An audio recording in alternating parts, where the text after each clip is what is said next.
Big up, and welcome, welcome, welcome.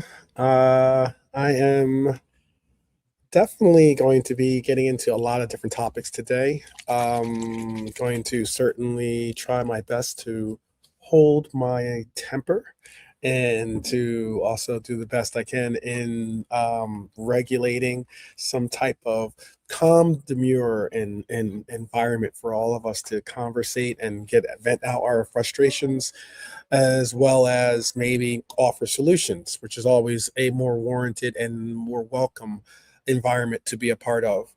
So, big up to Red Armchair Supporter. Big up to you. Big up to those that are following us on X, or if you're following us on YouTube, shout out to you both. Um, I guess like where we have to start is I got into a lot of different forums yesterday. I was definitely very active on the socials, getting into conversations with uh, rivals, with getting into conversations with neutrals, and certainly getting into conversations with our fan base, my brethren, my Reds. And a lot of the conversation certainly was a lot of the conversation was certainly passionate, certainly uh, inspired, and certainly uh, respectful and disrespectful at times, but certainly more so respectful. Um, Shout out to Eric, by the way. Big up, Eric. Hope that you're well. Bless up, bless up. Um, but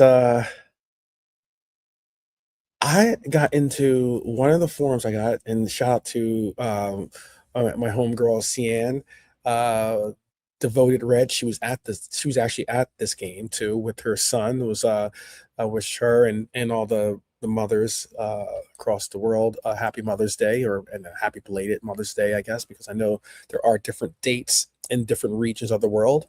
I know it is Mother's Day in the UK, but shout out Jimmy. Big up Jimmy. How are you? How are you? Shout out to you as well. He's not a mother, but he is a Red. So shout out to you. Jimmy knows. Jimmy knows. Much love. Much love. Um, but it was an interesting portion of conversation that got involved yesterday because I was asked about the game. I was asked about what are the problems, what are the symptoms, and the likes about our team. I'm one of those people that definitely does deep dives, into finding solutions or finding reasons as to where and why certain things work and why certain things don't work. I do my due diligence in trying to, keep my ears open to what you have to say. Maybe even researching and finding out, the validity of what you have to say, or the validity of what I am saying as well, to make sure that it's accurate and it's enriching. And yesterday, when I was asked the question of why I thought we had the result we did, I said on numerous numerous episodes before the game, we did previews. Shout out to my scouser out there, Lee, as we both kept going on about the fact of um, this game should be an easy game to get through. Spurs are bottom of the league. They are riddled with injuries. Um, they have a new manager that hasn't won a game in the Premier League. But all that said to me is, with the season that we're having, watch out, because in this season, oh, and shout out to Adam, by the way. Big up Adam. I just saw you chime in. Big up Adam.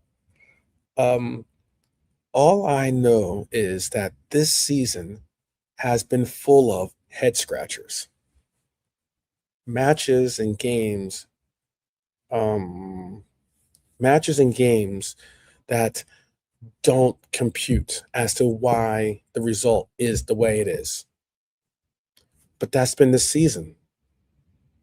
This season has been strange results from games that normally we would say, oh, that's an easy 3 points.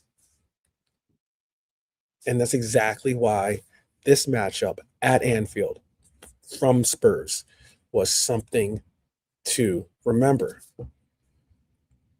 I believe that in the history of the Premier League at Anfield, I believe Spurs have won there only 2 times. I don't know how many times they've drawn, but I know that they've only won. I think they've won twice at Anfield. And going into this match for 1-0 lead, you still felt the anxiety. You still felt that anxious anxiety of why we can't put this game to bed. And when we got scored on, it had to be Richarlison. And you all know that I can't stand the pigeon. And the I don't know if people know much about pigeons, but he definitely took a he definitely did us dirty, to say the least. Shout out Mark, by the way. Big up Mark, one of the OGs in the house. Big up Mark. But one of the defining themes of Liverpool's season this year is something that should not happen to teams like our own. Teams that are in Champions League football looking to possibly bring home silverware, still involved in the FA Cup, deep in the FA Cup campaign. And still with the title of champions, because that's what we are. Champions. Now, I will go as far as to say that, are we the worst champions of all time? No. Please push back against that perspective. Please push back. The likes of a Chelsea, who finished, I think, 10th or something like that in the league at one time, to allow for teams like that to get off the hook and for us to be, as usual, rivals' favorite punching bag, or, exactly what it is. Don't allow for that to happen. Have we been bad champions? Yes. Have we been disappointing champions? Absolutely. But the worst champions, no. I'm not going to go that far. It's been incredibly frustrating, incredibly disappointing. But you're doing our rivals a service by allowing them to lay up on this one. They see that we're down, they see that we're dejected, and they want to get one more in. And that's not going to happen on my watch. So I will say my opinion, at least. But late collapses, like we saw, are something that we can't deal with. That we've had late collapses in more than a quarter of Liverpool's league matches this season. We've conceded either an equalizer or a losing goal after the 90th minute mark. And 5 of those have been against teams we should have not only beaten, but we ended up losing against. Crystal Palace, Chelsea, Bournemouth, City, Wolves. The draws aren't any easier to swallow. Leeds, Fulham, Tottenham. And Fulham, that was bad. That was really bad. But Liverpool actually took the lead in the 4th minute of injury time, only to concede 3 minutes later. That was bad. I thought Cody had finally gotten some redemption, at least, in that one. And to have that happen the way it did really hurt. Really, really hurt. Big up Nems in the house. Nems and Abdul, good. Big up to all that are joining us. But by comparison, I was going to say that Liverpool themselves have only won 3 games with injury time goals. And 2 of those came in the first 4 matches of the season. I think 4 matches of the season. I think it was the fourth, or maybe it might have been the fifth, but I believe it's the beginning 4 matches of the season. And if you remove those late concessions, we would be sitting on 60 points right now, comfortably top 4, and maybe not contending for a for a title, but at least comfortably in the top 4 race. But instead, we sit 5th. We're still likely to get. I think we're still likely to get qualification. I know it doesn't look that way to a lot of people. I get that. I get that. Thank you, Nems, by the way. Thank you. I hope you're doing well too.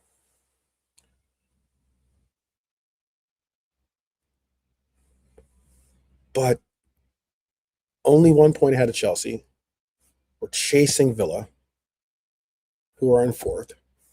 And I'm going to arguably say, and this is why, because I heard a lot of people. I was on again. Shout out to CN. I was on her Twitter Spaces or X Spaces page, and conversing with a very diverse group of people. It wasn't just Reds. There was even a Galatasaray fan that joined the conversation. Um, Shout out to the streets, by the way, that have just shown up in the chat. I see you. Always much love for my Rasta crab. Um, and on this conversation, we had a lot of different angles being thrown out into the conversation. As normal, I was trying to do my best to at least give a measured conversation as to why it's not the sky is falling, but it's certainly something that we have to measure with, the whole prepare for the worst, expect the best. And I'll go as far as to say that Villa have been in possibly worse form than even ourselves, which is difficult to say, but certainly they have been in very poor form. Thus, why they've eased off from contending for a title to now looking like they could fall out of the top 5, if not top 4. And a Chelsea team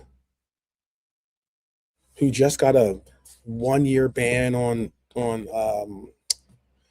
transfers today, or a 1-year ban. It's suspended for 2 years, but it's 1-year ban, and also has a youth academy ban as well for, I believe, a year. Just had that announcement today, and they're a team that is sputtering as well.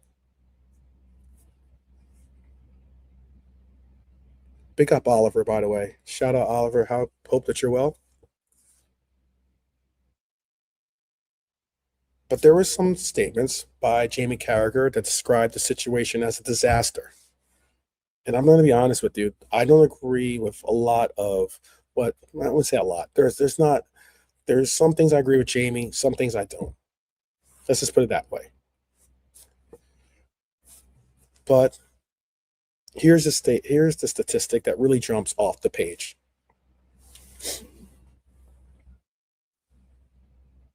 Liverpool have conceded 15 Premier League goals from the 75th minute onward this season. That is the most of any team in the league.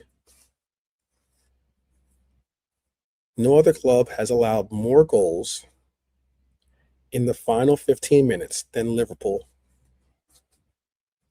That tells you this isn't just about bad luck. This is a pattern, a structural issue with this team. And it's one that has cost us points, it's cost us momentum. It could potentially cost us a Champions League place. Come this Wednesday, it could potentially cost us a Champions League pursuit.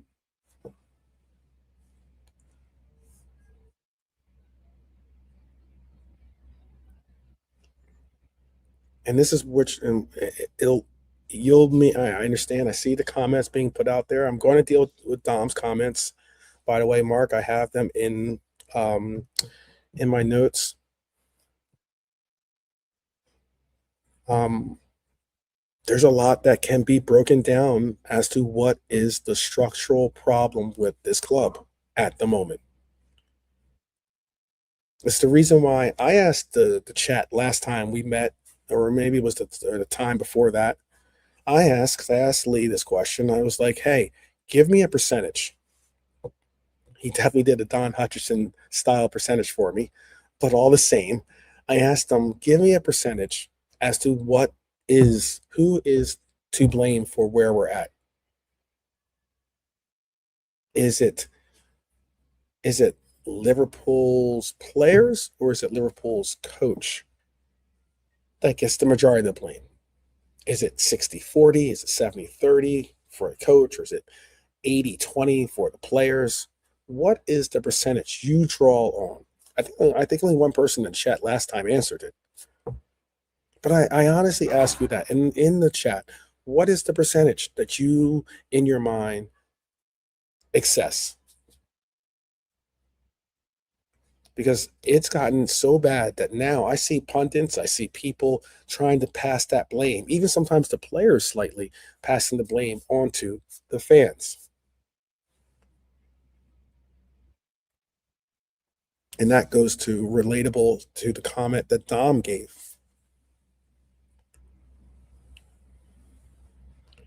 Let me see some of your comments so I can engage with you guys because I think you might be my co-host for today. Dom's comments past post match were tough, says Mark. Harry Styles would be a better manager than Slot, possibly. He did a good job on Saturday Night Live. I saw that. Um, Cheers 12.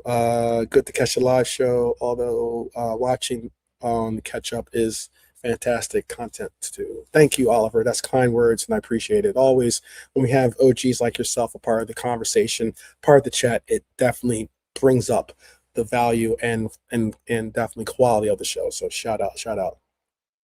Um, let's see. Dom was keeping it 100, says Rasta.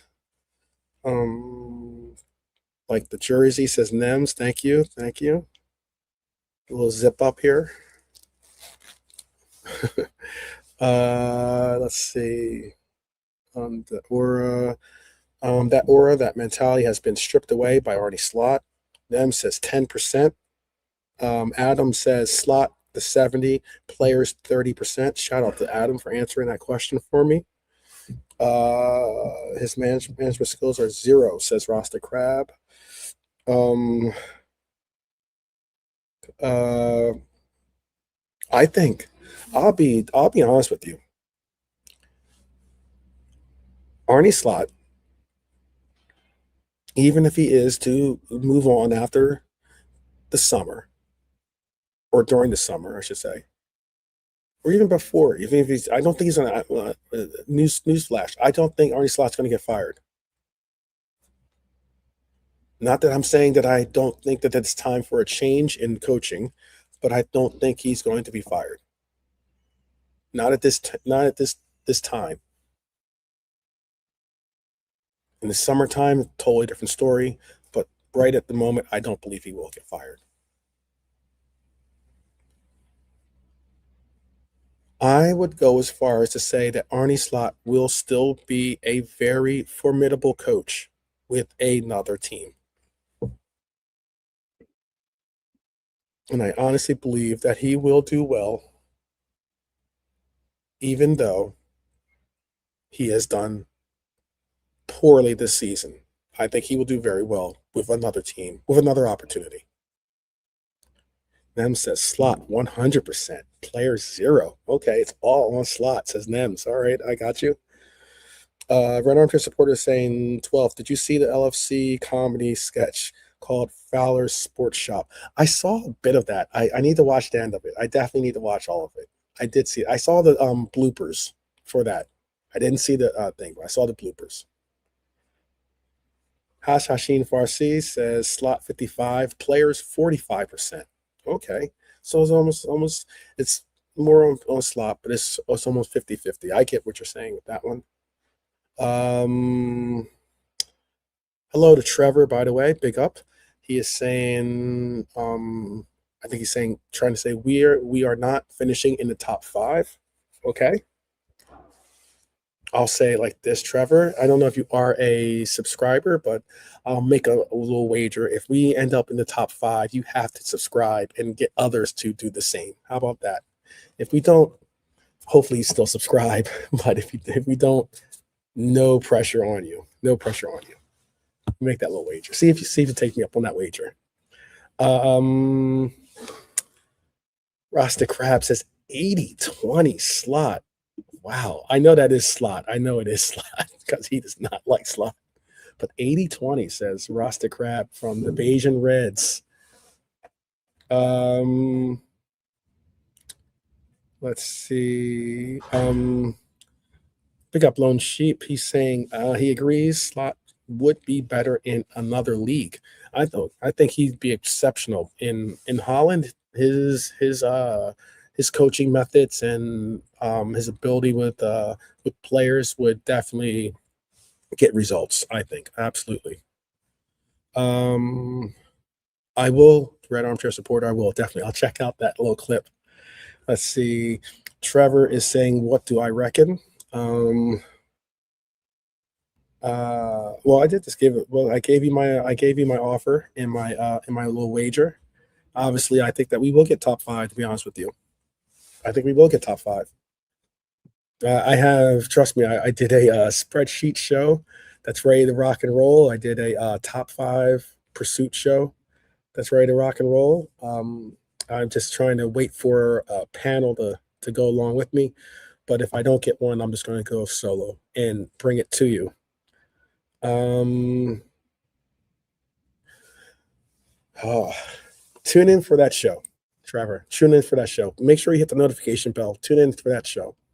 Trust me, I have the pursuits of all the teams that are right in the top five race with us. I have game predictions. Obviously, if I was able to predict as accurately as I would like to think I can predict results, then this would be a wager, a betting show rather than a fan channel. But I will show you how we can get top five.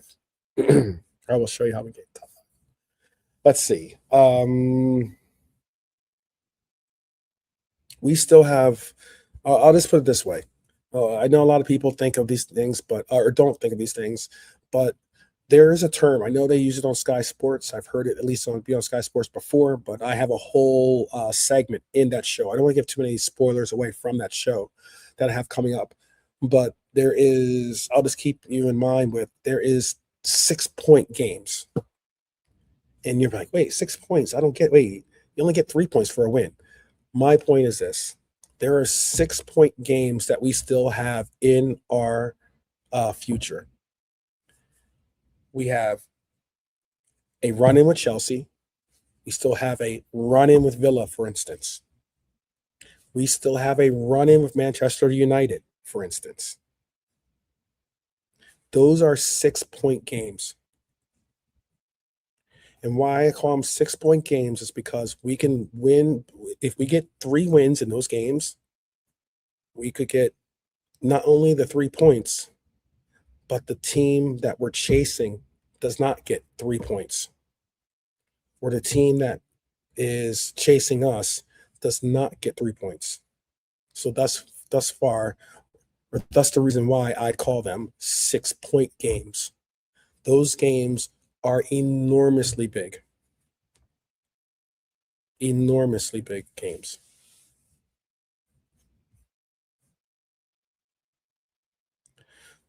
There was I spoke about Jamie Carragher, and Jamie was talking about um who was responsible. I asked you who was responsible. You gave me your numbers. Shout out to those that did. If you didn't, it's okay. But I'm saying shout out to those that did as well.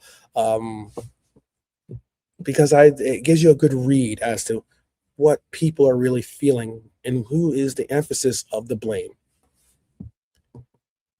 And Jamie Carragher raised it up bluntly. Thank you, Red Archer supporter 50-50. I got you. And Jamie put it very bluntly and said, this is down the Slot. He said, awful performances considering the opposition with the incentive of the other results to put a performance in like this, but it's been like this all season. And then you have to question, is this down to the manager, or is this the makeup of the squad, or different components, I believe, make up the problem. We all want a simplistic answer. We all wanted to say, something I was speaking to a friend about too, and that is we all get into this scapegoat FC, where we all want to point the finger at one player or point the finger at the coach and say, there you go, move him out of the way, and all of a sudden we have a different situation. But Jamie actually said, truthfully, he said he's not sure.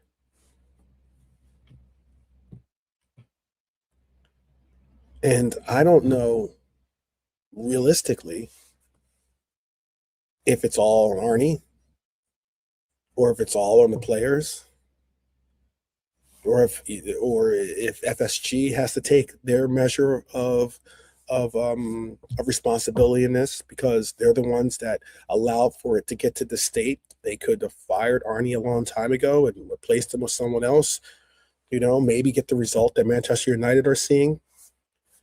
But I think the reason why I'm bringing all this up is that it's not as simple as to do the Dom with Thanos, and just all of a sudden everything goes to being right. The Manchester United thing is a different scenario. Manchester United, despite what you hear from these Red Devils, and oh, goodness gracious, don't give a Red Devil an inch, they'll take a mile or a kilometer. How about that? But don't give them a centimeter, they'll take a kilometer. How about that?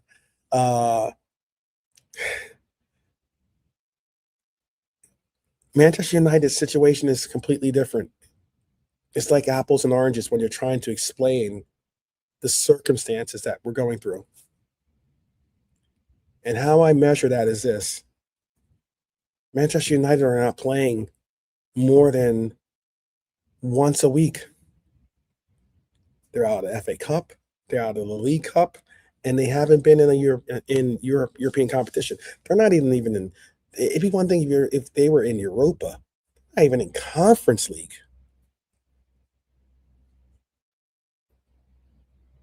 And he and their coach has a full measure of a whole week to get prepared, to get his players right, to get them all on the same page for one game that week.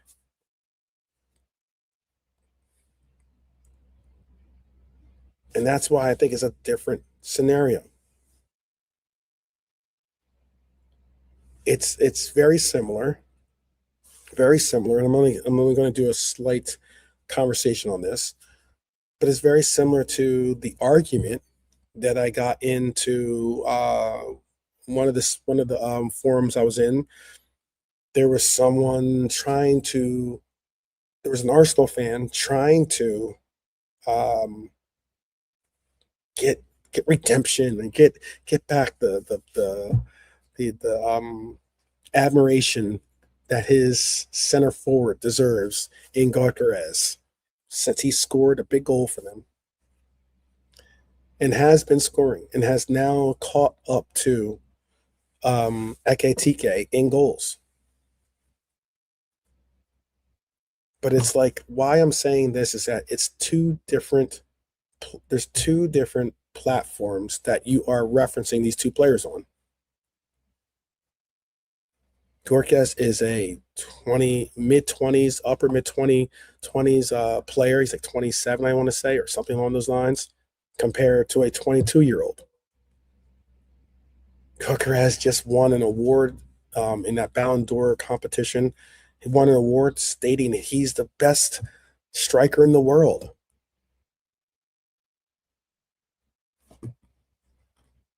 Ekitike was a promising prospect out of the Bundesliga.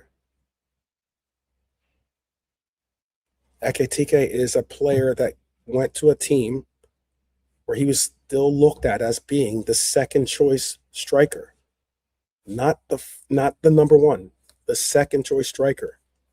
And even so, this coach continued to choose to place Isak in front of him in the pecking order, despite Ekitike outperforming Isak. Contrary to Arsenal's situation where Gyökeres is their top striker. He is their big money purchase. And that's why I'm like, it's not the same platform to compare the two, considering there's so many circumstances that you have to put in context. Gyökeres is having a good year for himself. I think Ekitike is having a good year for himself, rather than have to try to make it about, oh, well, this is this and this is that for that player. Just recognize the fact that they're having good years.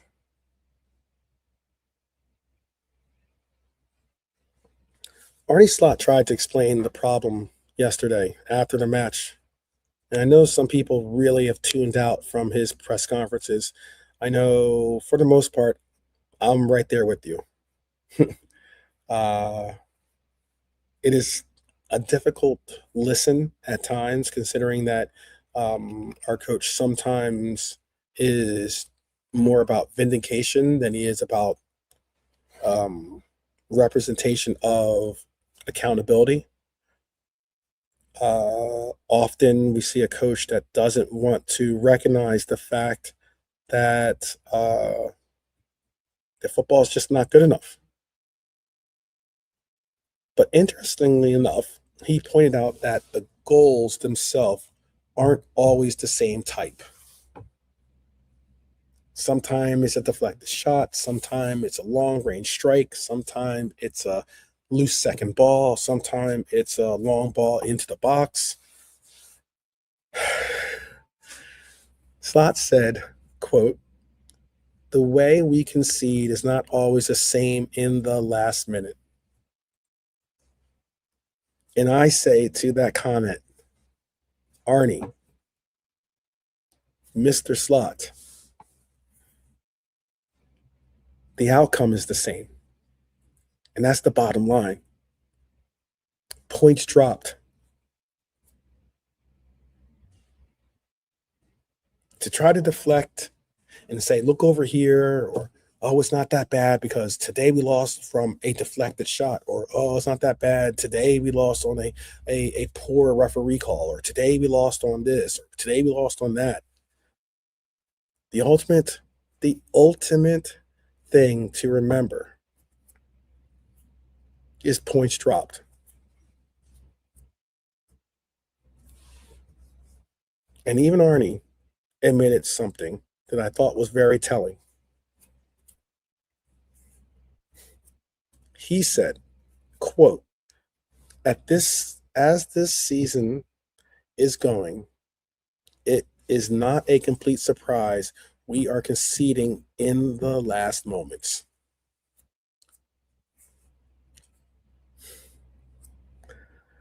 I don't know what that sentence is really supposed to mean, other than maybe what I spoke on earlier, in that the same reason why a terrible Spurs team could go to Anfield and get points is because of the year we're having. I will be honest, it's half of the reason why I picked us to win the Champions League. Because this sentence says a lot. This is no longer shocking to anyone. This is no longer a surprise to anyone. The reality of it is it's becoming an expected situation. And if that is the pattern that we've achieved or set, that is a pattern that we need to demolish and move on from. Because Anfield yesterday reacted. The players were booed off the pitch after the Tottenham draw. Slot said he understood the frustration. He understood not only the frustration, but he understood why they were booing at Anfield at our players. And I think what Arne doesn't recognize is that we're not only booing at those players. Those people were booing at you, Arne Slot. Don't try to separate yourself now from those players. You might, in your mind, think, oh, well, they didn't perform the functions of everything I told them and the instructions I told them to do and the likes and yada, yada, yada. The point is, you are the gaffer. Dominik Szoboszlai, it was mentioned earlier. He also asked for supporters to stay with this team, especially with a massive Champions League second leg against Galatasaray coming up. He asked for us to have the support. He said 80 minutes in, I'm paraphrasing, it's deflating to see fans leaving. And I think what is deflating, Dom, is the fact that that sentiment is not from just out of the blue. That mentality or the feeling that you are willing to give up or at least go home is not out of the blue. I'll say this. Do you realize Anfield's got to be one of the hardest stadiums, not only in England, but in the world to get tickets for? Because it sells out so much so that we had to build a new tier to the stadium to accommodate the massive fan support that Anfield gets. And that game wasn't sold out. I think Norm says something about it being one credit or something. It's like a credit system that's set up for how you use for the games that you pick and choose to go to. That game wasn't sold out. They're practically begging for people to show up to this game.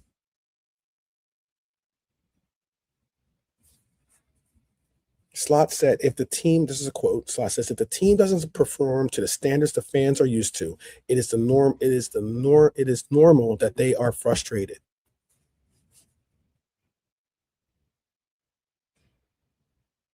Right now, whenever I hear people say those things about the team, in the sense of we're the worst team or whatever, I go, we're not the worst champions ever, but it's still the same. Whenever I hear people talking about the football, about Arsenal, because I got into this conversation about this Arsenal fan was going on about, there was someone in his DMs talking about or in his tweets talking about how,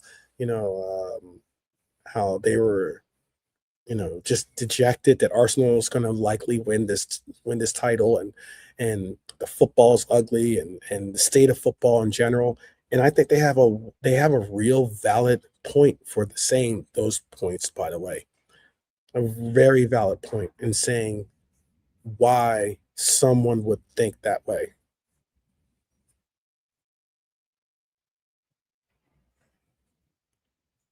But why I'm bringing that up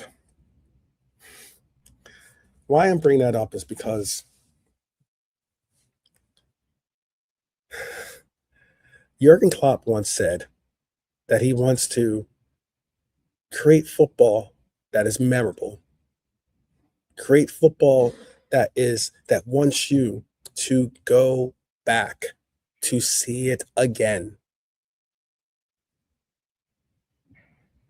When I heard people, Spurs fans, I've heard, Arsenal fans, I've heard Red Devil fans telling me about football culture of Liverpool and about Jurgen Klopp and about the things that we're dealing with currently with this coach. And I said, you need to pipe down and listen. Because one thing I have learned is those statements by Jurgen Klopp could not be more correct. I know a lot of people always look at the comments that he said about relationships and the like and such, which I think are important too, by the way. I think one of the main reasons why we do not give this coach, or why a lot of us have maybe tapped out on this coach, is because of the disconnect he has with the fan base.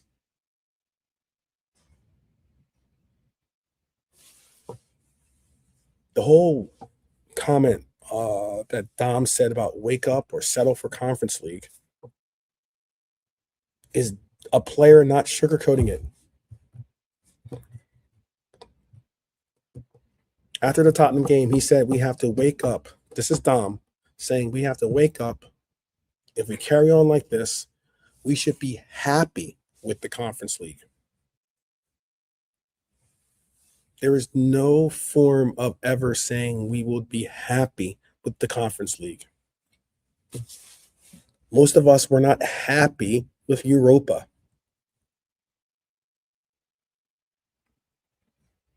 That is a brutal statement by a player that has arguably been our player of the season so far.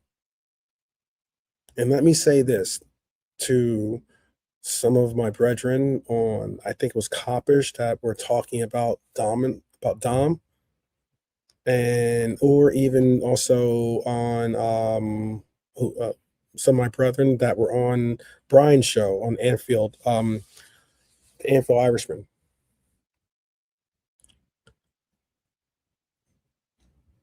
Don't place the assessment that Dominik Szoboszlai has not been playing exceptional football.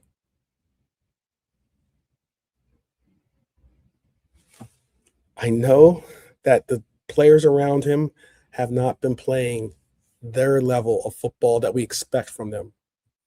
And the reasoning or the train of thought that you're trying to throw out there to say that the only reason why Dominik Szoboszlai is looked at as being an exceptional player this season is because of the players surrounding him have lowered the bar exceptionally low for him to shine as bright as he is disrespectful. I think I take that as disrespect. And I take it as low bar and not understanding how to properly articulate what it is that you're trying to say.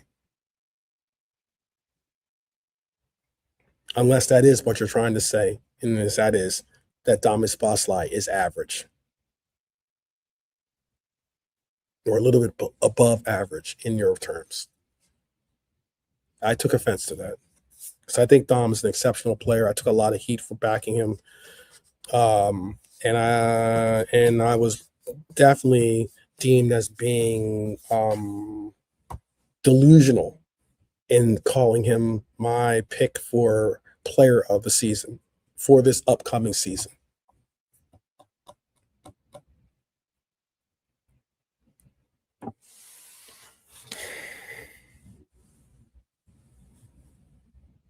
We've conceded 8 goals in 90 minutes or less or later this season, and it hurts a lot.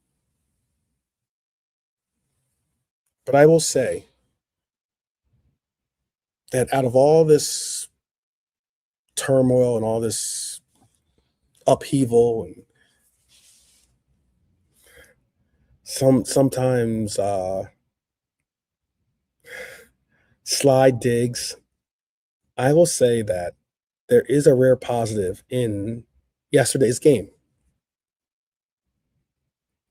That rare positive, I would say, is our new star boy, Rio Ngumoha.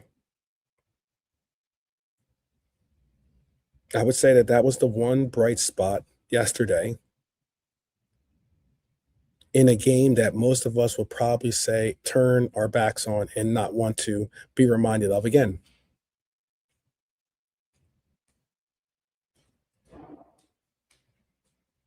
Rio, the 17-year-old phenom, and I will say he is a phenom because he's a 17-year-old playing with men in a league that he can be bullied. It could be physical. It could be, um, you know, daunting of a task to take on, and he has held it with courage, high spirit, and hope. On his first Premier League start, he produced a remarkable stat. In attempted dribbles, he had 7. He completed all 7 of his dribbles. That makes him the first player to achieve that in a Premier League game since Mateus Cunha did in 2023.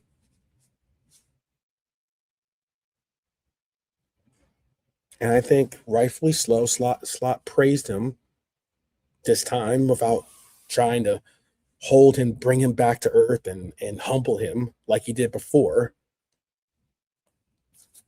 And I say that like because uh, after his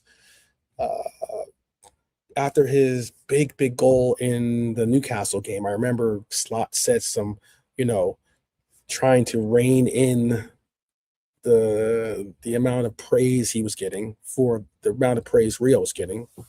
Some of it was over the top. I'm not disputing that. But Slot did praise him after the match and hinted that performances like this could lead to more minutes. And for a teenager to step onto the pitch and show the level of fearlessness that he showed yesterday is something that we as Liverpool fans should be excited about. The fact that Trainioni even got opportunity, we should be excited about those players hopefully getting opportunities to start contributing and be a part of this run.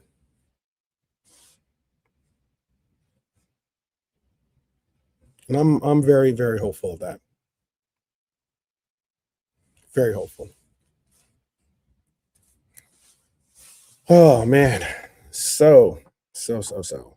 Let me see. I've been yapping and going off a little bit here, taking on some of the content creators and some of the normal fans in some of these forums and the likes. But let me see what you have to say in the chat. Um, let's see. Lone Sheep says he feels 8 points best on current form. Jimmy says, "Oh, Jimmy's giving me an answer for the accountability. He thinks it's 50-50 as opposed to 50% players, 50% Arnie." Let's see.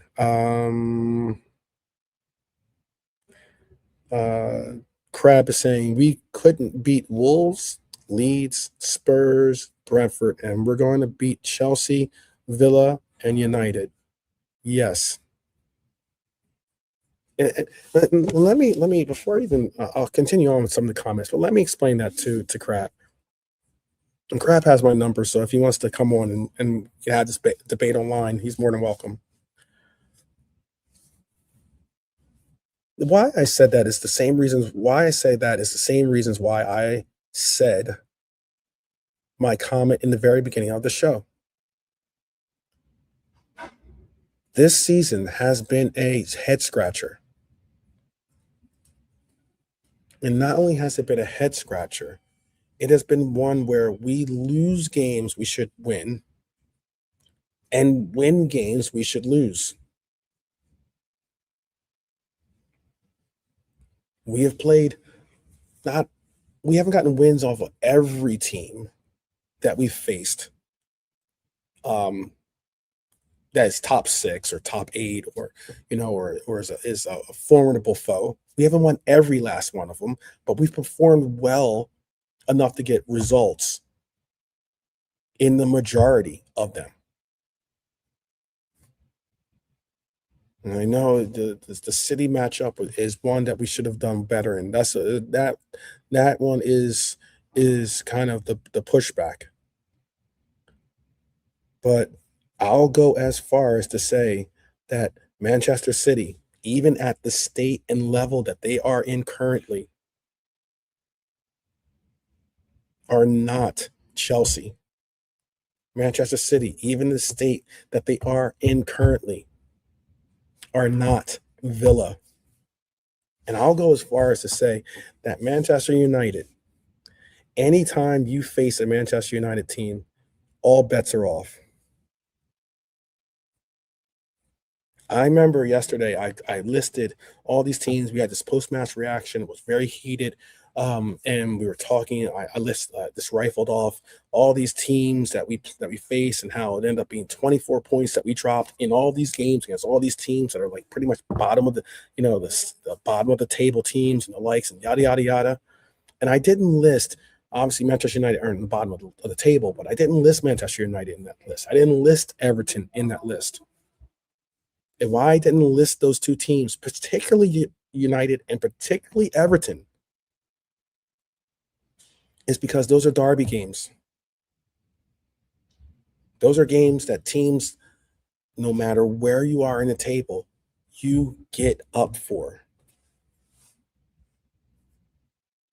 So when it comes to, 6-point games against United, 6-point games against Chelsea, 6-point games against Villa, I would go as far as to say that we could get results because it's been that type of year. It has been that type of year.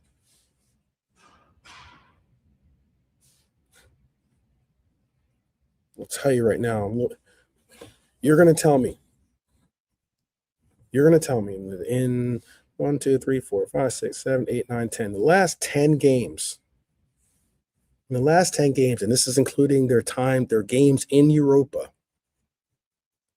Aston Villa has 3 wins, 2 draws, and 5 defeats.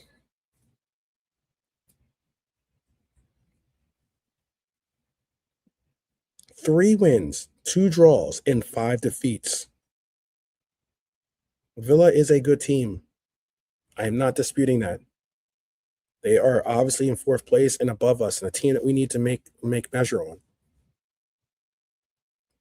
But even Villa, a team I like actually, a team I was actually rooting to see possibly get if we can't win it, I was hoping that Villa would win the title. But yes, that Villa team, I can see being passed.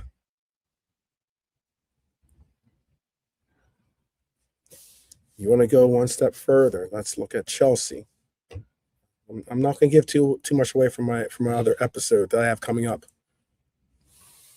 But in past 10 games, Chelsea are 4 wins, 2 losses, and 4 losses.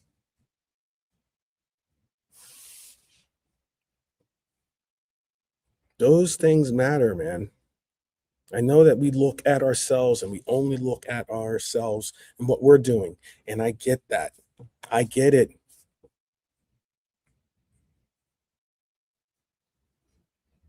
We've had 6 wins, 6 wins, 3 losses, and 1 draw. We shouldn't have lost against Galatasaray. We should have had a better performance in Turkey, but all the same, it is what it is. We shouldn't have lost against Wolves. That was a poor result. Out of the losses and draws, I'd say the only one that was warranted was the Manchester City. That one I can say we deserve to lose. And even that was on a lot of deflected goals and the likes. But still the same, I'm saying Chelsea were better.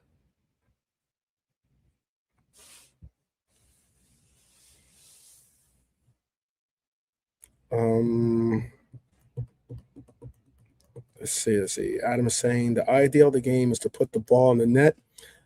He doesn't care as long as we win. What the duck is he on about? Wow. So if the away team scores a long range goal or scores an own goal or deflected goal, their goal should not stand. Oh, I don't know if he knows. I don't know if he meant that, but and I'm not defending him on that statement. I think that statement, just like you do, Adam, is ridiculous. Absolutely ridiculous.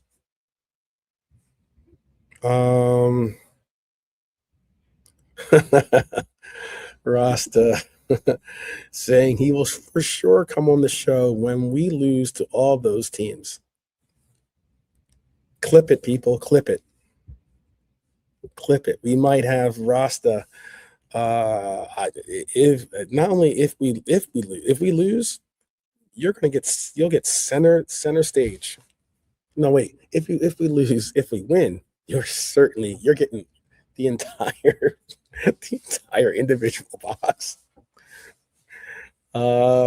Shout out to the streets though. Always much love. Oliver saying can't be losing to the bottom of the league and then continue being outmastered, classed by most opposition managers on free kicks, corners, and tactical structures. Agreed with that too completely, Oliver.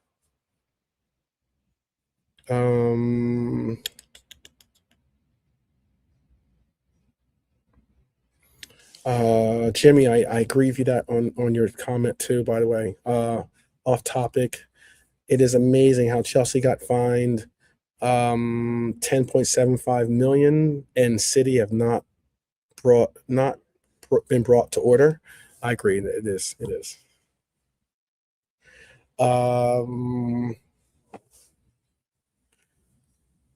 Rasta Crab is saying your narrative 12 is we shouldn't lose to Spurs, but we did. We didn't lose to Spurs, Crab. We drew to Spurs. I know it feels like a loss, but we drew to Spurs. So I am correct in that. And I'm also correct in saying that we should win. We should have beaten them. You're absolutely right. We should have beaten Spurs. There's absolutely no way that we should have dropped points against them. We're still holding out for Champions League and FA Cup. Yeah, we're you gotta keep believing. You gotta believe until we can't win it. I say believe until we can't believe anymore. Rasta Crab says it's a loss in his opinion. Okay, it feels like a loss. I'm with you on that. It feels like a loss, but it is still only 1 point gained as opposed to 3, and we need it. That 1 point, for instance, if it was a loss, Rasta, for instance, we would be tied. We actually would not even be in 5th place. We would be in 6th place because I believe Chelsea has. Let me pull up the standings. Chelsea has the goal differential on us, I believe. They have, let's see, 53 to 35. So that's like 18, right? 18 plus 18. They would have us in goal differential if we were even on points. If we had lost that game, we would be even on points with Chelsea on 48 points. However, with that draw, it ended up being that we got 1 point out of it, and that 1 point at least has us in 5th place. So if you want to use that as a silver lining, you can, but it is what it is. It is what it is. How you doing, bro? Dealing with the flames. Dealing with the fire. Yeah, a lot of fire since yesterday. Yeah. It's all good. It's all good. Um, I'm on here like Common Sense, the rapper Common Sense, that is, or Common out here. I'm more like, no, I'm acting like Guru. I'm Gangstar, Guru right here. Mm-hmm. That's what I'm acting Yeah, like. Guru, yeah. Yeah, Full clip. full clip. Um, Villa are so bad right now that we're catching up with them 1 point at a time. Red Arms a supporter. That's spot on. Yeah. We are 2 points away um from from Villa. We're 2 points behind Villa, 1 point ahead of Chelsea. And that's how bad, even as bad as we've been, that's where we're at. Uh, I Yeah, man. I saw you on a good show. Shout out to Fozzie. Mm-hmm. He had like an excellent panel put together. I saw you and Alante on there, and Rods was on there, and you had I don't know the name of his channel, but Dean was on there, and from again I think Fan Zone, I want to say, or something like that. Mm-hmm. Um, Notice I give love and shouts to as best I can for my fellow content creators. They don't always do the same for all of us. That's You weird. know what I mean? You True. know, Yeah, they don't. They really don't. They see your yeah. name. They don't say hello. They don't give a shout. They don't try to big you up or share the Nothing. light by nothing. Nothing. Yeah, That's yeah. that's a shame. That's a real shame. Yeah, it was a good show. Uh, A lot of people on that, and but we're all on the same sort of page. Where how long can we carry on with this sort of excitement of football? Because for me, watching Liverpool should be 95 minutes of pure fun of like goals mhm, and action and mhm, whatnot. But with this team and manager, we seem not to be even doing that no more. mhm, And the thing is, we've got a lot of big games coming up, bro. This week is so big. That game on Wednesday now is everything. And I'm thinking we're sort of even if we go through against Galatasaray, I'd be happy if someone else came in before Brighton. And that's the thing right now. If we're going to stick with this manager, Edwards and whoever else is there making decisions need to have a word with them and say, listen, what's happened to our football? Because at the end of the day, Edwards and all these guys, it's all about the football on the pitch when you really look at it. Forget the wages and all that advertisement money. What happens on the pitch is the most important thing. And if you're a football fan and you work at Liverpool Football Club, what are the coaches saying? You know, the guys who are with Arne Slot, there's about 5, 6 of them with iPads. What are these mhm, guys watching? What are they thinking? What is? Can't I get a grip of what type of football we're going through right now? It's like that's what fascinates my mind. Is like there's about 5, 6 guys with iPads, and none of them are saying to Arnie, "Listen, Arnie, you need to start the games faster and get the job done in the first half." Arnie Stott's never got the job done in the first half, mhm, you know. And the longer you leave it in any game, you can go 1-0 up in the 85th minute and then end up losing 2-1, bro. That's what football's like nowadays. mhm, You know? mhm. So bless up Red Arm Chair and Jimmy. Hope you guys are cool. So this is an important week, bro. I just don't want Arne Slot there anymore. It's Mhm. about time now because that yesterday was for me too bad. That was. It was our own making of that result. We sort of I predicted it because of the way we've been playing, and the longer the game went on, the worse it got. I was thinking, why are we getting a second goal here? Salah Mhm. tried and stuff, but all in all, bro, we should have wrapped that game up Yeah. time before the Yep. final whistle blew. Same as Wolves, even Galatasaray away, bro. We should have got to put 1-1 there or something. Bad times, man. Bad times. But we always support the team first anyway, because like for me, a lot of fans probably say, you know what, if we lose on Wednesday, we'll get Arnie Slot sacked at least. Yeah, but then what we're playing for? The FA Cup? Yeah. You know what I mean? Fuck that. Yeah. I'd rather win the next game. I ain't into that. Let's lose the game and the manager gets sacked business. I don't understand that philosophy, right? And I I don't mean, understand much it as as well, bro. as much as like, it's like it's for the reason. It's like Would you? And I'll ask this. I know we have Crab is in the chat. Hopefully, still. I know some of them. I know some of the numbers have gone down a little bit, but I know we still have a decent amount of people in the chat. Hopefully, Crab is still there, and I'd ask him this. Like, as in, I know he doesn't want Arne Slot to be our coach any longer.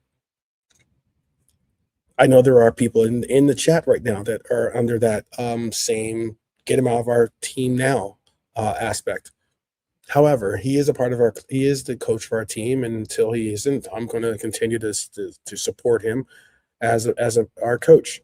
But the question I have is this: hypothetically, and don't say, "Oh, well, that's never going to happen." It's a hypothetical question. Just expand your mind to allow for it to be answered. Okay. And that is, hypothetically, Arne Slot wins the Champions League. Would you be upset that we won a Champions League? And it probably means, or would you be upset that we won a Champions League and it probably means that Arne Slot stays? Or would you rather us have lost or get knocked out of the Champions League just so that you can have Arne Slot lose his job? Be honest with your answer. Personally, like for me, I'd rather win the Champions League and then he ends up staying. Why? Because he's had 2 years, he's won a league and a Champions League. Come on. What can you say to him? You can't say really anything. Yeah. Look, the football's poor. Since this time last year, when we went out of the Champions League against PSG and lost the final to Newcastle, it was this time last year, sorry. And it's been poor ever since, bro. I just don't think this guy's football brain is aligned with Liverpool's. It's a different type of energy, different type of flow. You got world-class players on that pitch. Wirtz, Ekitike, Gakpo, Salah, Chiesa, whoever, McAllister, Szoboszlai, you got guys on there who can score goals. So how come we can't score against Galatasaray away and only get one against the poor Tottenham team with Danzo and Durasan as their main centre-backs in defence? Come on, man. So there's something not right there. And I think yesterday's mistake in the lineup was, I know you were saying it a few times on Fozzie's show about Hugo Ekitike. I just felt yesterday's game was made for a striker. And you've seen how Hugo Ekitike was playing when he came on. He couldn't really find his feet. And I'm thinking it's better for him to start games. Yeah. Mm-hmm. Huh? No, finish your thought. I just like thinking yesterday's game was a striker's game, bro. We were just lacking a striker in that game. I'm not disputing that at all. I wasn't really arguing with you on that point, to be honest with you. My argument was this, is that that in training for that week, I don't think Ekitike was in and out of training. He didn't have a full week of training. Some overlooked that point, and because people are like, oh, why isn't he starting? I'm like, oh, because he wasn't in training. He had he'd gotten in minutes, but it wasn't enough that he was going to be able to start. And also, I honestly do believe that this manager thought to himself, it is more important to have Ekitike be fresh and ready for Champions League, a game where we can't get a draw. We can't get, we have to score at least one goal, if not two, to win it. We're going to need that striker. We're going to need a fresh Ekitike. And I think he was trying to, take that gamble. And unfortunately for ourselves, just like you said, we should have been up 2-0, 3-0 in this game. Not particularly by the play that we had on the pitch, but because of the opponent that was in front of us. We should have been up 3-0 against that team at home. But we weren't. We were chasing. We had a Rio that had played a phenomenal game, but was starting to tire. We had a team in Spurs that was starting to pick up some type of belief that they could get some type of result out of this game, which they did. And we all know that Richarlison is a thorn in our foot, and he's a player that loves the opportunity to be the heel, loves the opportunity to stick it to Liverpool, whether at Everton or at now Spurs. And I just think that all of those, the combination of all those things, is why I I didn't have an issue with Gakpo starting, considering Cody is the closest thing to a striker that we have on this team. Other than obviously Ekitike is, but other than Ekitike, he is the closest thing to a striker we have on this team. If you didn't start Cody as our striker yesterday, again, Ekitike is definitely, but hands down, the choice to be chosen as striker. But yesterday, the reason why he didn't start is because of his fitness, because he was out of training, all these different things. So with that said, do I want to chance him medically in a game against Spurs at home? We have way too much talent on this team, way too many other options on this team to be able to score, for me to say that I have to play Ekitike and chance getting him hurt, and then having no striker to go on the entire season. That I wasn't willing to gamble with. So I didn't have a problem with seeing Cody in that role for us. And on top of that, I know people are scapegoat FC. I'm not saying that that's what you're doing, JK. I'm just verbalizing my thoughts. I didn't. Not only did I not have a problem with Cody being in our role or in the striker role, I understand what you're saying, because when he plays our striker or plays the 9, he doesn't play an out and out 9. He plays as a false 9 for us. Yeah. And we've got enough players in midfield. If you're going to play as a false 9 for us, then I personally would have had a different. I would have started Salah. I would have started, I would have started different players in those roles around him. Frimpong should not have started if you're going to have Cody play your false 9, because Frimpong's more likely to be trying to get crosses into the box that as a false 9, he's not going to be waiting under. Yeah. And the same goes with Rio. And again, we were talking about Rio. We were happy to see Rio start, but I didn't want to see him start on the left side. I wanted to see him start on the right side, so that we could get those kinds of crosses that you were talking about earlier. A right-footed player on the right side being able to whip in crosses to our striker in the middle. But we didn't get that. So there's a lot of components. There's a lot of makeups of the team. Like originally when I saw the team when we were doing the Reds roll call, I was like, oh, okay, interesting. I'm like, okay, all right, interesting how we're going to put it. Even SofaScore had Frimpong starting as our right back, and it had like a different format. It had Verts playing on the left, it had like all these different things going on. I'm like, okay, interesting. I could seeing this go forward. I'm intrigued to see how it works out, but all the same, Brentford is up 1-0. Currently, they sit 1 point behind. If this if this would 2 points, excuse me. 47 points they'd be sitting on if they get this win today against Wolves. 47 points they'd be sitting on. So, let's see.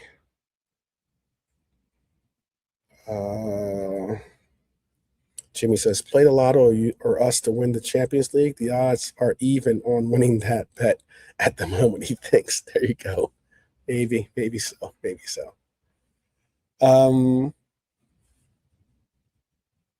Yeah, I'm with you on the comments you said though about Arnie. I think the biggest thing, and we've had this conversation offline before. Um, I think the one thing that I've been emphasizing, it was the thing that like even last year, um, I kind of started to fall out of favor with him over was this this notion that you're going to look past the players that got you there. You're going to look past the players that were important components in that run, and by not at least giving them back some semblance of, hey, Elliot, you just came in and got us a point in a game against PSG, a game that we played absolutely miserable in, a game where no player stepped up. You got on the pitch. You said you came in, you didn't come in with a defeatist attitude. You didn't come with this, oh, let me just try to hold the line or not get embarrassed. You went out, you performed, you got us a goal, and that goal ended up being us returning to Anfield with a 1-0 aggregate score. And then the result was bench. The result was you're not getting any more playing time than that. You should be happy. I gave you the playing time that I gave you.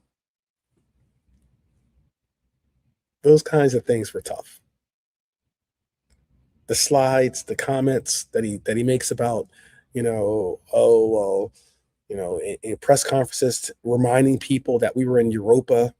The year before he got here, we were in Europa. Now we're in Champions League.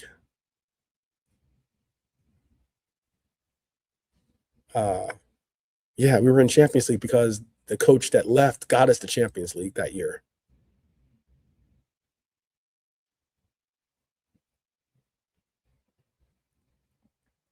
But to say that kind of comment, those comments, those kinds of actions really, really have turned me off. And I think that's the reason why it's done what you're mentioning or what you're referencing. And there is no real wholehearted connection to this coach. There isn't a connection to this coach like other coaches have had with the fan base.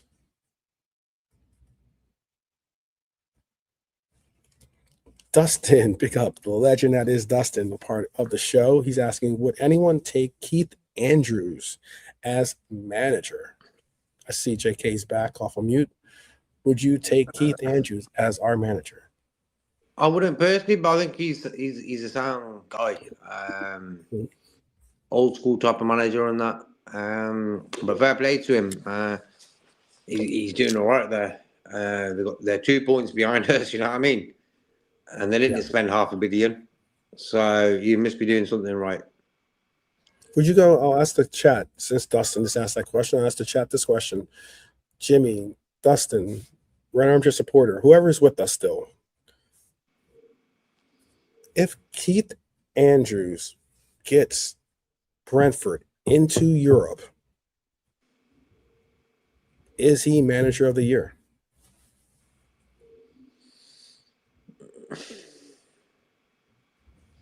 Which Europe? Champions League? Europe? Let's say he gets Champions League. I wouldn't say, like, for me, I think the guy who wins the league title is the manager of the year when you look at it. But he'll get a mention if they finish fifth or something. You know what I mean? Jimmy says yes. No, okay. Renner Sports says good question. He'd give it to anyone ahead of Lego Head. There you go. Not even Carrick. Yeah, Give it right. to Carrick. Oh God. I think that people don't bring the proper context about. I mean, Ruben Amorim, as poor as he was, the team wasn't flirting with relegation like Spurs are. And as bad as Manchester United were, again, they weren't great, but they weren't. But they were good enough to have gotten a win against us. At the same time, I would go as far as to say Carrick has done well, but he's not a candidate in my eyes. I just don't think that having a team that only plays once a week should be factored in, as opposed to those of us that support teams that are playing in two or three different competitions still this late in the year. That's not easy. But Red Arm Tracer says yes. Interesting. Let's see the score of that game. Still 1-0, 33rd minute. Brentford is at home in that game, so they need to definitely win and keep it moving. We're at the 80th minute of the show. Let me do this because I did have I had some other segments lined up, but if I do all the segments, we'll be here for another 2 hours. I know a lot of people are busy. I see the numbers they're holding tight, but they're not as high as I would hope they would be. So for the OGs that are sticking with us, I'll ask this one last segment and then get into some player ratings just to see out the show so that we can at least say that we rated the players in the game. I'm going to ask you this. There was a segment talking about that Robbie Fowler spoke about Dominik Szoboszlai's comments. And I guess the biggest question was Dominik Szoboszlai right or was Robbie Fowler right?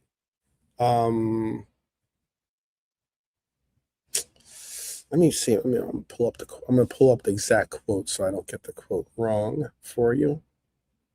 Hold on. Okay, so the quote was this. Robbie Fowler on Dominik Szoboszlai's claims. It was the quote that said, I listened to Dominik Szoboszlai about Liverpool controlling the game. I must have seen a different game because I don't think Liverpool controlled it whatsoever. Forwards win games. Defenders can stop you winning games. But if you have control of the midfield, you're going to win games. And Liverpool never had control. A draw was the right result. Liverpool didn't do enough. And if anything, Tottenham were the better team in the second half. Do you agree with those statements, JK? In chat, tell me if he's right or wrong, by the way. Do you agree with what he had to say? Was Szoboszlai right in that we had control of this game, or was what Fowler just said the right statement? What did Fowler say, bro? Okay. I know what Szoboszlai said. He said, I listened to Dominik Szoboszlai about Liverpool controlling the game. I must have seen a different game because I don't think Liverpool controlled it whatsoever. Forwards win games. Defenders can stop you winning games, but if you have control of the midfield, you're going to win games. And Liverpool never had control. A draw was the right result. Liverpool didn't do enough, and if anything, Tottenham were the better team in the second half. Yeah, I have to agree with that. Okay. I have to agree with that because our midfield yesterday was really poor. I think Gravenberch was sound, but Szoboszlai and McAllister, not for me. I don't know what McAllister was. That was the poorest game McAllister's had in a long while since he sort of found his feet again. That was one of his worst ones. The game yesterday was lost because of the enthusiasm, bro. Look at Richarlison, okay? Every time he plays Liverpool, he's ready to play and score goals against us and beat us.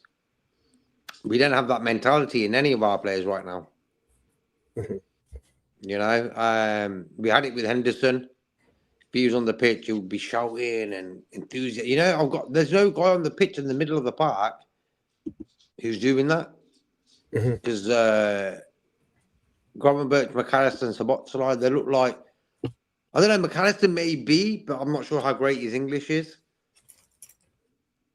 But I just felt the game was lost in midfield yesterday. Our midfield was bad. And when you look at the goal that we conceded, because of the way Gomez went to the action instead of sticking with Richarlison, one midfielder from our midfield should have picked Richarlison up. It's the last 5-10 fucking minutes of the game, 5 minutes or whatever it was.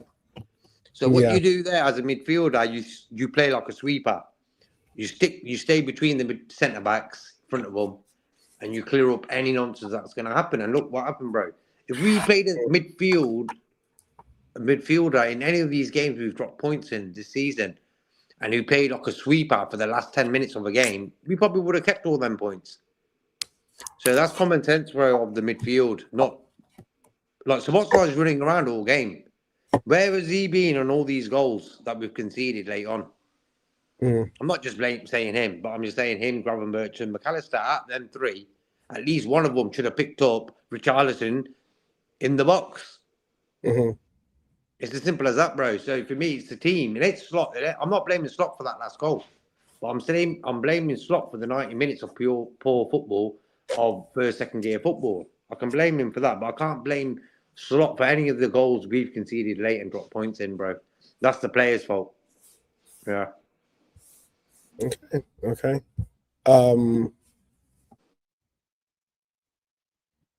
Kelleher is cooking, says Dustin. It would be nice to have Kelleher still part of this team, being possibly the future. Let's knock into these player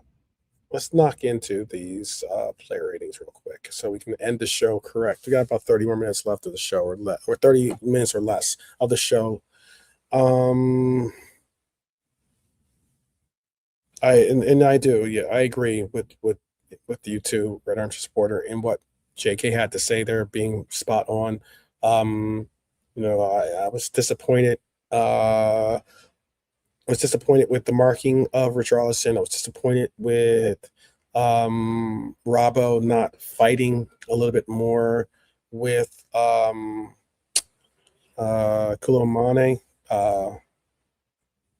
to win, if not prevent that pass from even going into the spot. He had enough time to, play with the ball for a little bit before getting it over to Richarlison. But again, I think it's a collective of errors, not necessarily just one person's error. But let's get into what it was then. Let's get into it.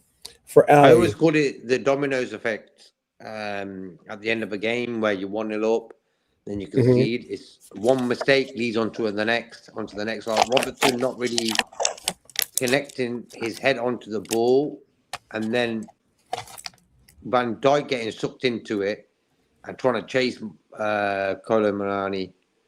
And then what happens? Gomez gets attracted by that nonsense that's going on with that Mahoney run.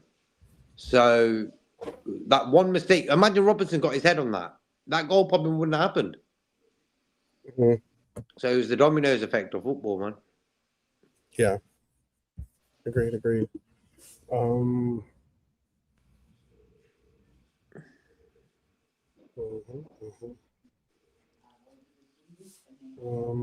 Let's see. 1 second.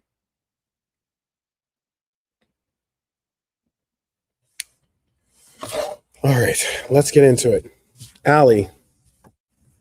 I thought he was good the entire game. Actually, he made some really, really great saves. Actually, because that game we could have easily been down, if not with a couple. There's that one save where he went by Grav, but he was able to dive and save it. It was really, really good opportunity to see that happen. It was I think it was Souza early who he denied. Made some crucial saves, even against Richarlison. Made a crucial save. I'm gonna give Ali I'll give him an 8 actually. What did you want to give Ali? And he had a 7. Okay, 7. Good to see him back anyway after one game missing. That's our sound. Mm-hmm. All right, let me get into then the next on the list. Dominik Szoboszlai. I don't have these in order actually, or you know what? I do actually have an order because I just saw that. I thought maybe I didn't have an order because we haven't. That's just how quickly you're reminded that you have a midfielder playing right back. But Jimmy gave Ali a 7, by the way. I'll keep your ratings involved. If you do want to rate with us, you're more than welcome to join in on the ratings. And I'll make sure to include your ratings with ours. 7. So 7. We'll say a 7.5. We'll say a 7.5 for Ali. Dominik Szoboszlai obviously had an unwelcome role as a right back in my mind. I didn't want to see him as a right back. Oh, by the way, I got you, Red Armchair Supporter. But obviously the free kick brought us up. I thought the free kick was an excellent free kick. It wasn't. It was probably a free kick that should have been saved, to be honest with you. But it was a difficult enough free kick that even if you were to he did get a hand on it, but it was still something that he ended up not getting involved in. So Dominik Szoboszlai gets a. I'll give him a 7. I'll give him a 7. What'd you give Dom?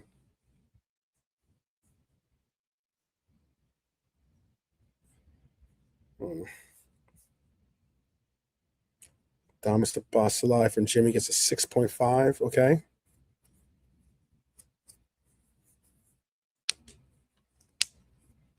JK still weighing in what he wants to give. Give as a rating for Dom. Wagwan to Trudon. I see you in the chat.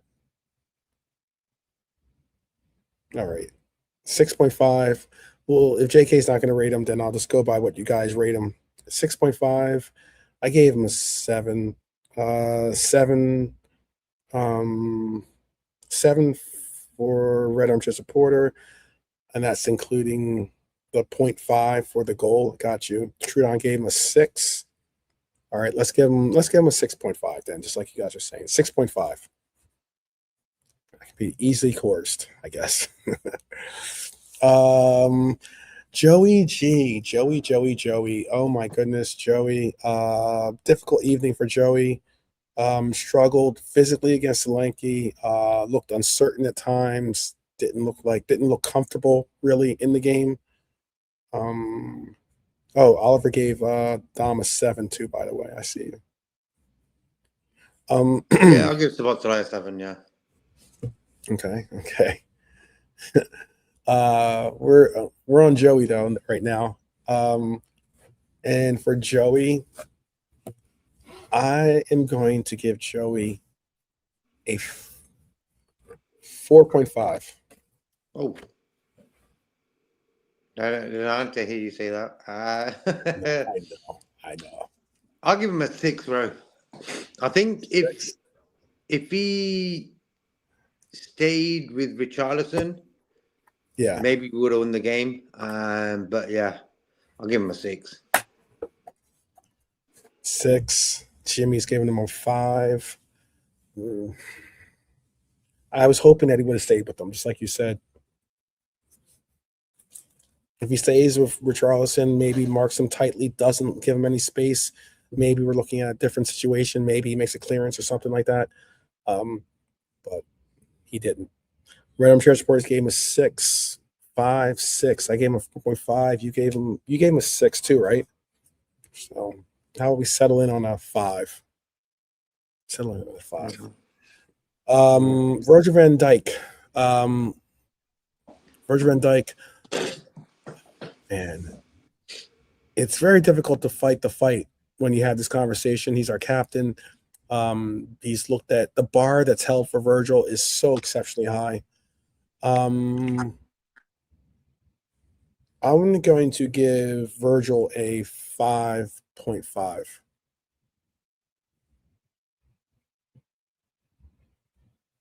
What'd you give Virgil? I'll give him a 6 as well, bro. 6. Mm-hmm. Jimmy gave him a 5.5. Okay. Richarlison sort of made our defense. It's mad though when you look at their defense. They had Danzo and Draguson. Mhm. They were more comfortable than Gomez and Virgil van Dijk were, bro. Yeah. And that's the madness of it. And that's why I was saying about if Hugo played instead of Gakpo up top, maybe they would have been a little bit more busier. Yeah, I get you. I mean, Hugo did play. It's not like he didn't play at all, but yeah, I get you. Yeah. He had a chance. We're gonna get the Hugo's rating, but he had a chance. Hugo could have brought glory. 5.5 from Red Orange supporter. So I think we're gonna stick with the 5.5. Mm-hmm. Andy Mm-hmm. Robertson.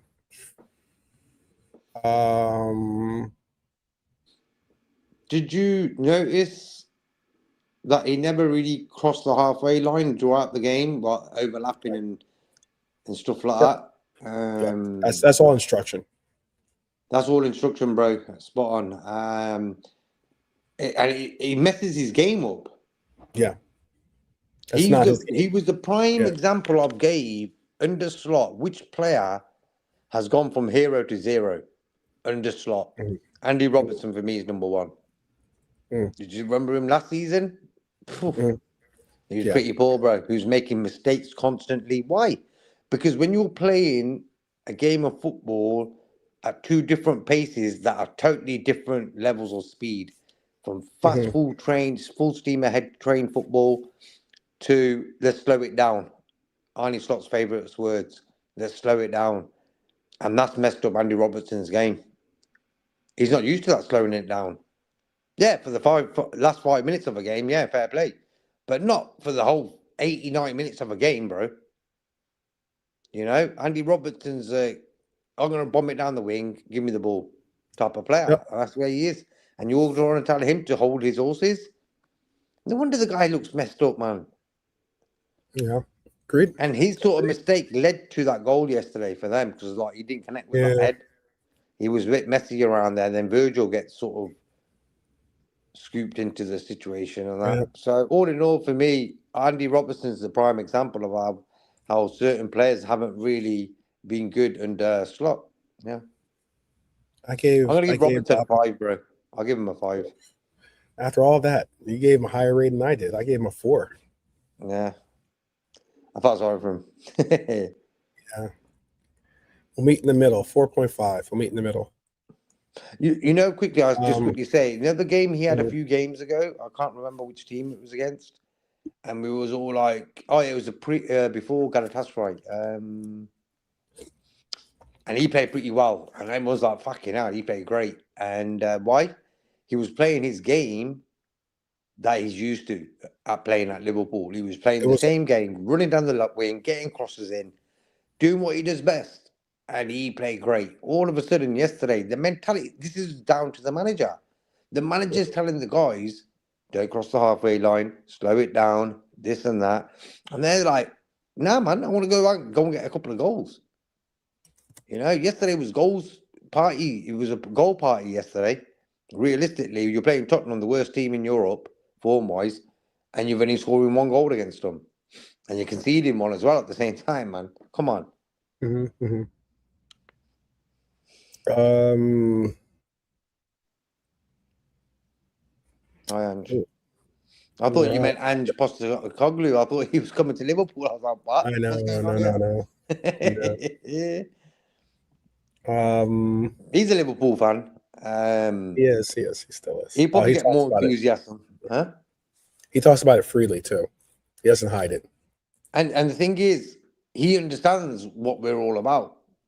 You know, I feel sorry for him. He went to Forest and stuff like that. Maybe it wasn't the right move for him.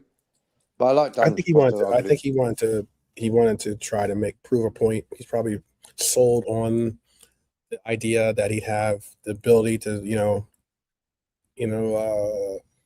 get the opportunity to make his football understood. But farce is about a exposition show. You can win the Premier League with Forest and then get sacked the week later. You know what I mean?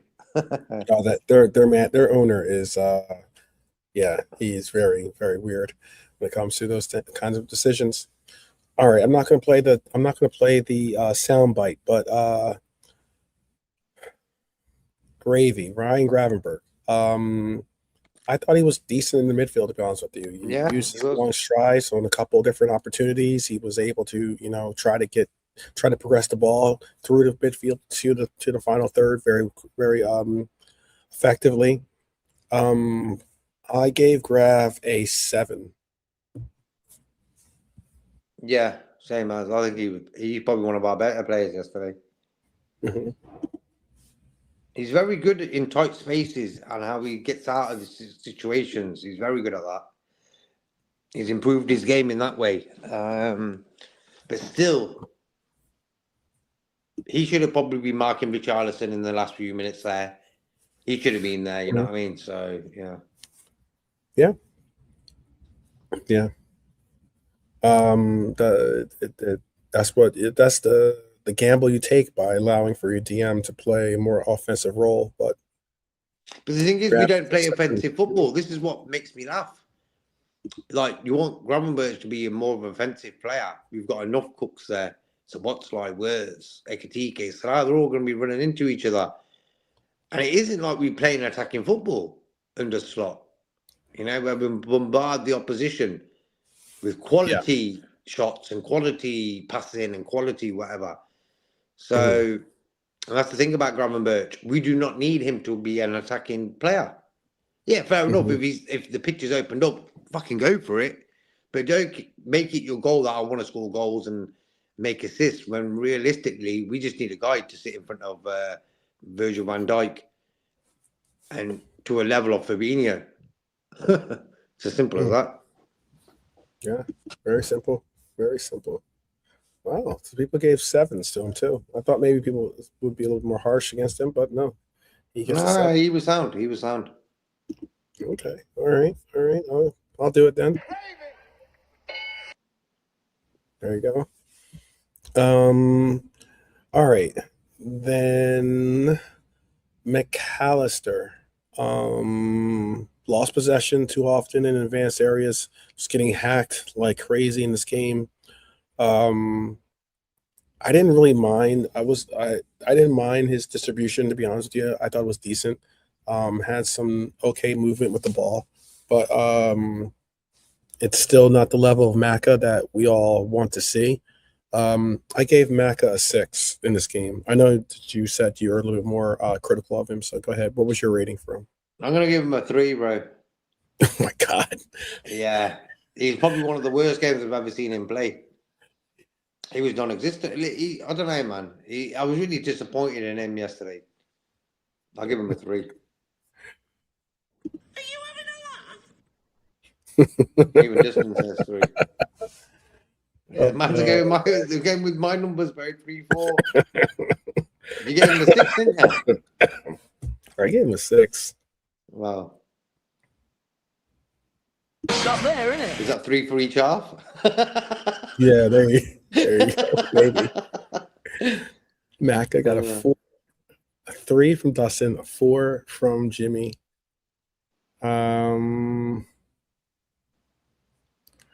Enjoy Conference League, lads. Okay. I don't know if you want to banter us. You're more than welcome to try. Just write your name of your team. Exactly. Let us know who you represent. I mean, if you don't have it in, I represent it I'm proud of my club enough that I put it in my name. So if you're not going to do that and give us that little bit of a tidbit, tell us who you represent. West Ham.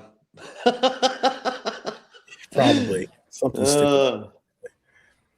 Oh, we're getting the trolls now. We are winning the quadruple this year, while Liverpool will be in the Conference League. The quadruple. Oh, okay. Yeah. Oh, this guy isn't even a Premier League team. He is a As an Arsenal Real. fan. Well, he's not an Arsenal fan because he said Champions League. That's what I was only Champions taking League. the route. Yeah. 15. He said 15 Champions Leagues is yeah. Arsenal might haven't win. won anything yet, Zainab. That's what Arsenal do. You know, okay, you'll probably get the Premier League title now after this week's results, weekend results and stuff. But next Sunday is the final, League Cup. And then in the FA Cup, you guys, who got Arsenal got FA Cup? Mansfield or I don't know, some poor team anyway. Southampton, isn't it? So they've got an easy tie there. And the Champions League, they'll probably beat Barcelona out of that side of the draw. So they've got it sort of easy in the FA Cup anyway. You ain't winning. Like Arsenal ain't going to win nothing bar the league title for me.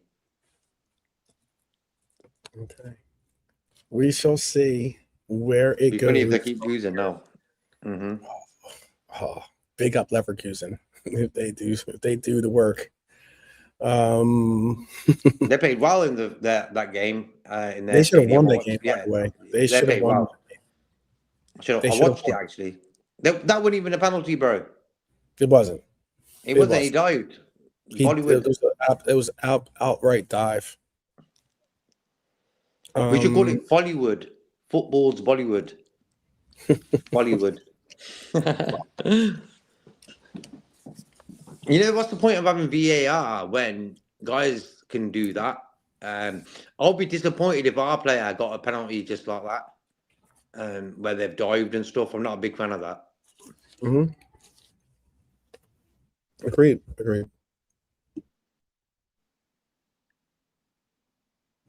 Yeah, I was going to say Arsenal. If it was Arsenal, that's 15 chances, 15 Champions League appearances. Right out there. It's not titles. This is what makes me laugh about Arsenal is like what we've done. That we're still disappointed. We want more, you know.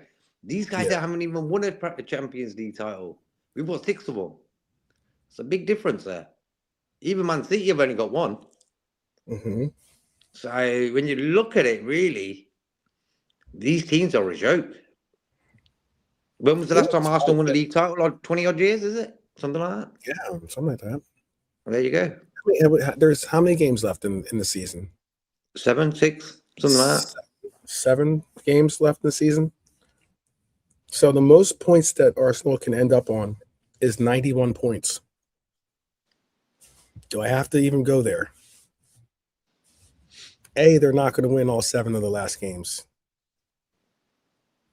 But this season's performance is not even close to being related as being they ran away with the league or they're hands down the best team in the world, and that's why we have what it is. Remember the year that Arsenal won.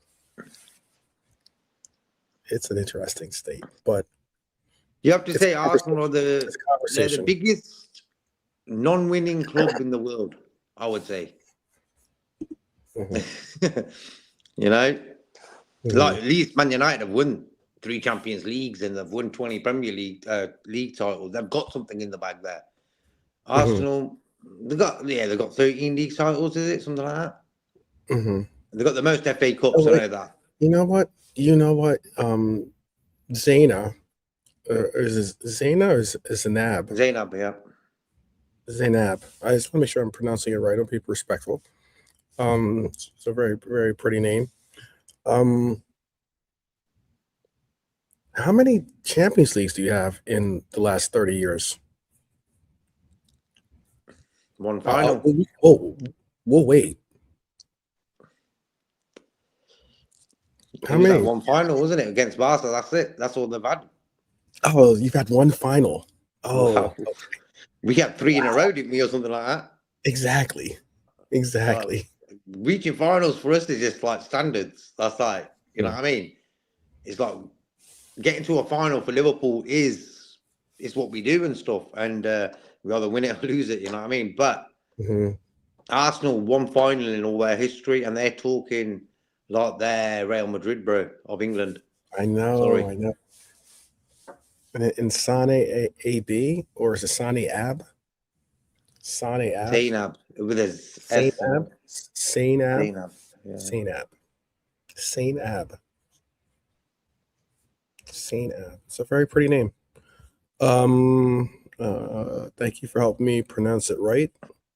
Hopefully you subscribe, and hope you continue to be a part of the conversation. Sane It's a Ab. Punjabi name. Yeah, that is. Okay. It is interesting. Mark is so involved in our involvement. You rarely meet many Real Madrid fans that are so involved in our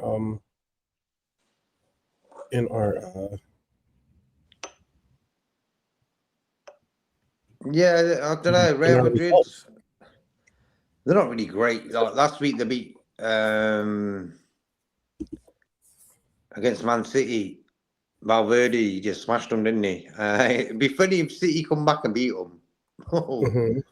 I can't see it personally because Man City don't give me that fear factor like they do used to. You know, when they're around the edge of your box, Mhm. they don't scare me like they used to. Like back in the day, you'd be like, "Uh-oh, they're going to cook up something here." But this Man City team don't do that. So that's why I think Real Madrid will go through anyway. That's done that game, I think.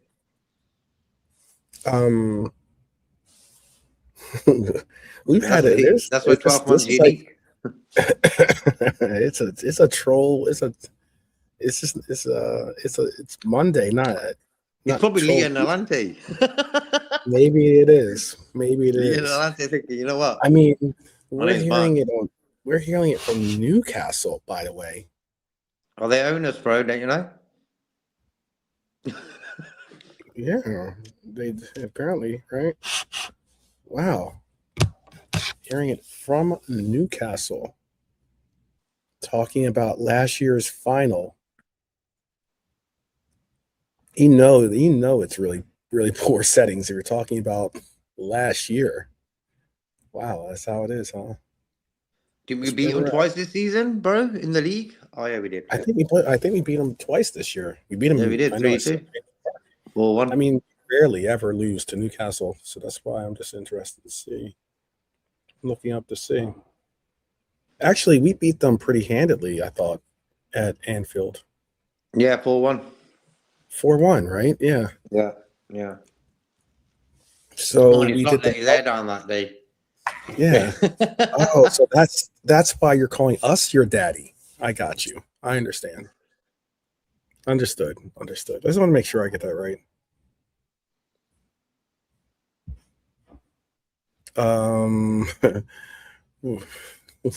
We will be in 9th place. Okay. Oh man. All right, let's get through these. I definitely laugh at some of the banter and some of the trolls. The worst team in Europe, Mark, not in the Premier League. Spurs got the worst form in the whole of Europe, and we drew with them. That's embarrassing. Yeah. What was the Liverpool Real Madrid score this season, bro?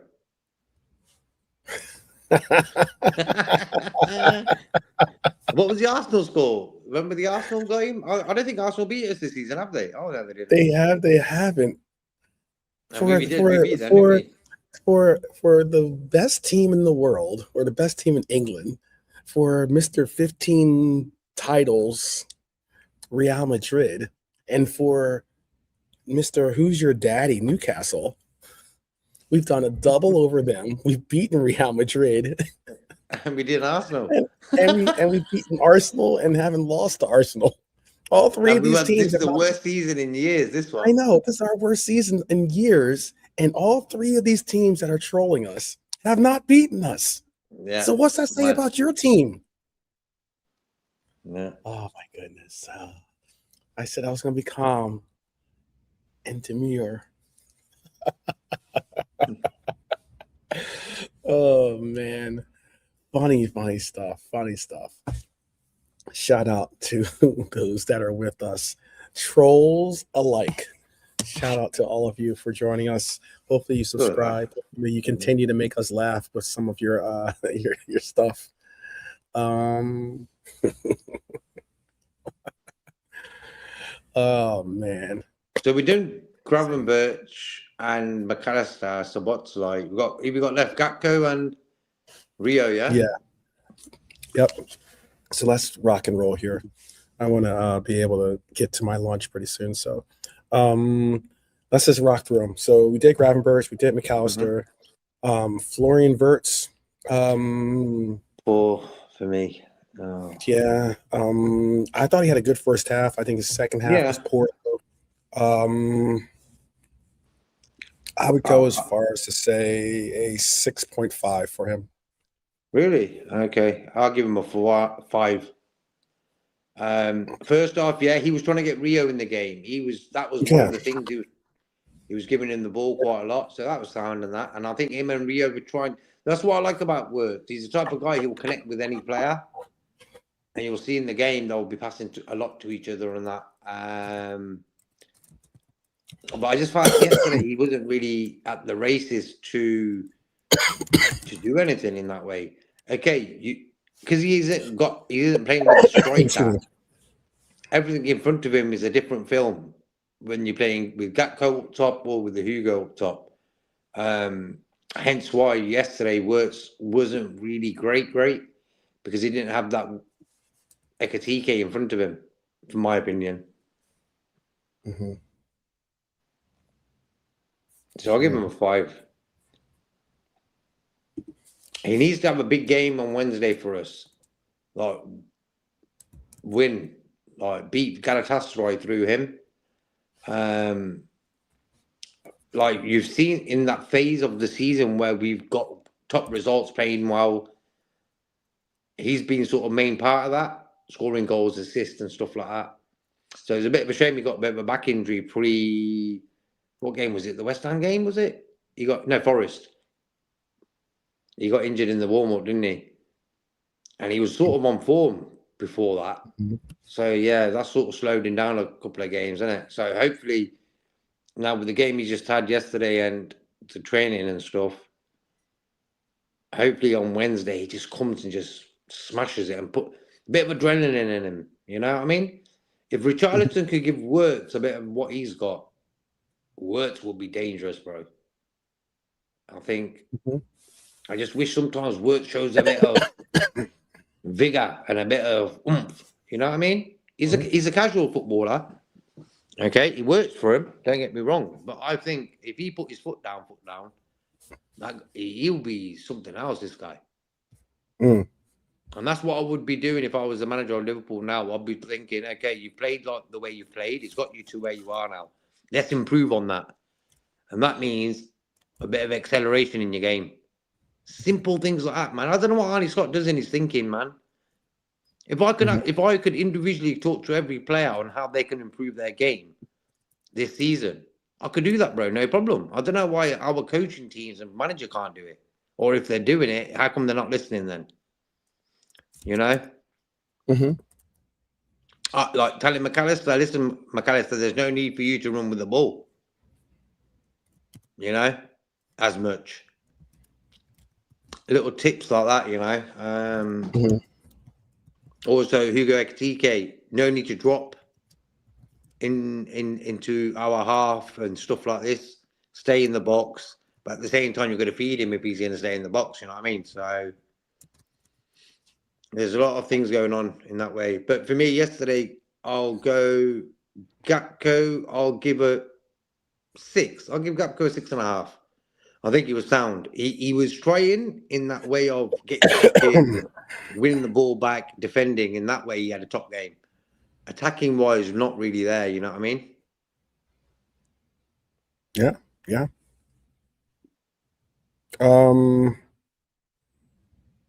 Jeremy Frimpong.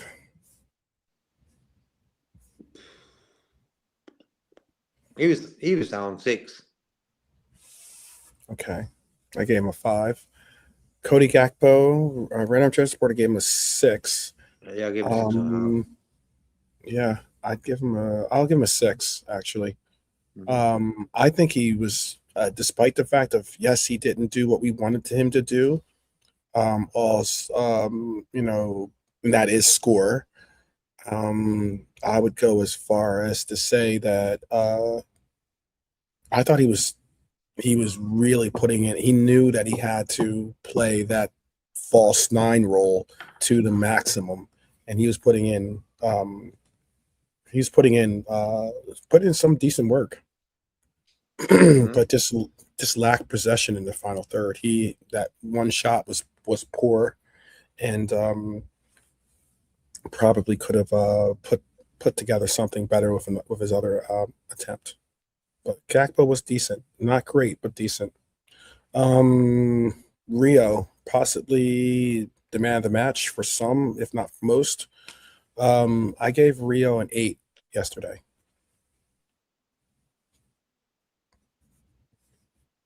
I'll give him a 7.5. Yeah, Okay. he was Yeah, good. He like was Arne good. Slot, trying to bring the temperature down. Nah. I just wish. I don't know. I wish he got an assist or something. You know what I mean? Got the ball, beat a man, square ball, bang. That sort of goal. You're not That's what I want alone. to see from him. The chat's with you on that. Red Armchair Supporter gave him a 7.5. Jimmy gave him a 7.5. Dustin gave him a 7. I guess I'm the outlier at an 8. I just thought he had for his first start. It was exciting to see what this young man's going to be able to bring us once he starts to get, really the Premier League under his belt. All right, last but not least, we did Frimpong, we did Cody, we did Rio. Eketike, subs. Eketike. I gave Eketike a 5. I give him a I would 3. give Couldn't find his feet. 3. Yeah. Yeah, I was disappointed that he let that break. He let the break. You can tell uh, there are some forwards that have that R9 style, being able to dribble, or that sweet sweet with their feet type situations that you can see from Bobby, for instance. He might not have the speed of Eketike, but he has the depth of touch that is sometimes so beautiful to see. But Eketike passed it off to Chiesa. It was a bad pass. Chiesa turned back, got rather than lead Chiesa, he passed it behind Chiesa, and then not only that, when Chiesa did get back to it, he gave him a decent pass, not the greatest, but decent pass, decent enough that he should have had a better shot than he did, and the shot was poor, poor to say the least. That should have been the win. That should have been the winning goal. Okay, TK 2 from Dustin. Jag, you guys are harsh. 3, But we 2. lost control of the game when Wirtz and Ria came off. We had no one there to hold the ball. And they were the two guys who were doing that. Okay, all right. I'm gonna surprise people with my next rating. Mohamed Salah. I'm gonna give Salah a 7. I thought Salah came in and he was instant impact. Created chances, forced a really, really good save by Vicario. I thought I gave Salah a 7. I don't know if you guys. I know he's Yeah, I'll been give him a hurt. 7 as well. He looked good. Jimmy's giving him a 4. Oh, wow. Okay. Well, tell us, Jimmy, why you gave him a 4, if you don't mind. I mean, everyone's welcome to their own pit to their ratings. I was just wondering what made his performance a 4 performance, a 4 rating for you. That's all. I was just wondering. Dustin, not too far off. He gave him a 5. Red Archer Supporter gave him a 6.5. Okay. And I think the last person we can rate without, that actually got minutes was Curtis Jones. I'm going to give him a 5. He was solid. but I don't think he was. Reason why I'm giving him a 5 is because it. Um, he wasn't. He was there, but he wasn't there. He was there, but he didn't. He didn't leave an impact on the game. So I gave him a 5. Yes, fine. Yeah.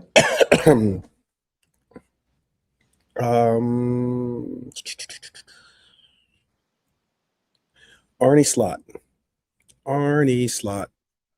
I'm going to give possibly the lowest grade I've given all season for him, and that is a 1 out of 10. You can't give zeros. You got to give some type of rating, but I gave him a 1. Like, I'll give him a -1 then. I know you're going to say that. I thought you were going to say 0.5 something. Yeah. I'm on the same level as you on that one. He could have won that game yesterday.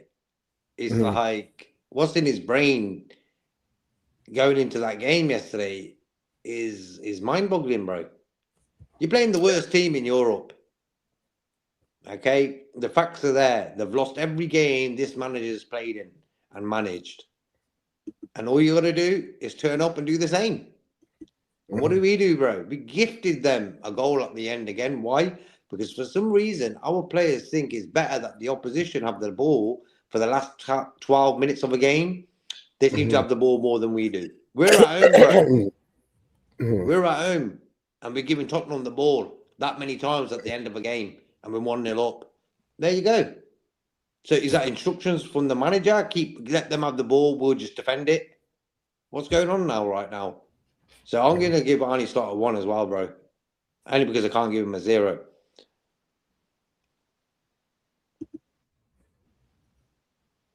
All right. Well, people, you have it there. Man of the match, I'll still give to Rio, to be honest with you. Yeah, I would go. I think he did an excellent performance yesterday, despite our result. I don't have. What would you like to see in his game improve on a little bit? Like for me, it was when he first came on the scene. He was like, "Give me the ball, I'm trying to beat man's." That was his philosophy, you know.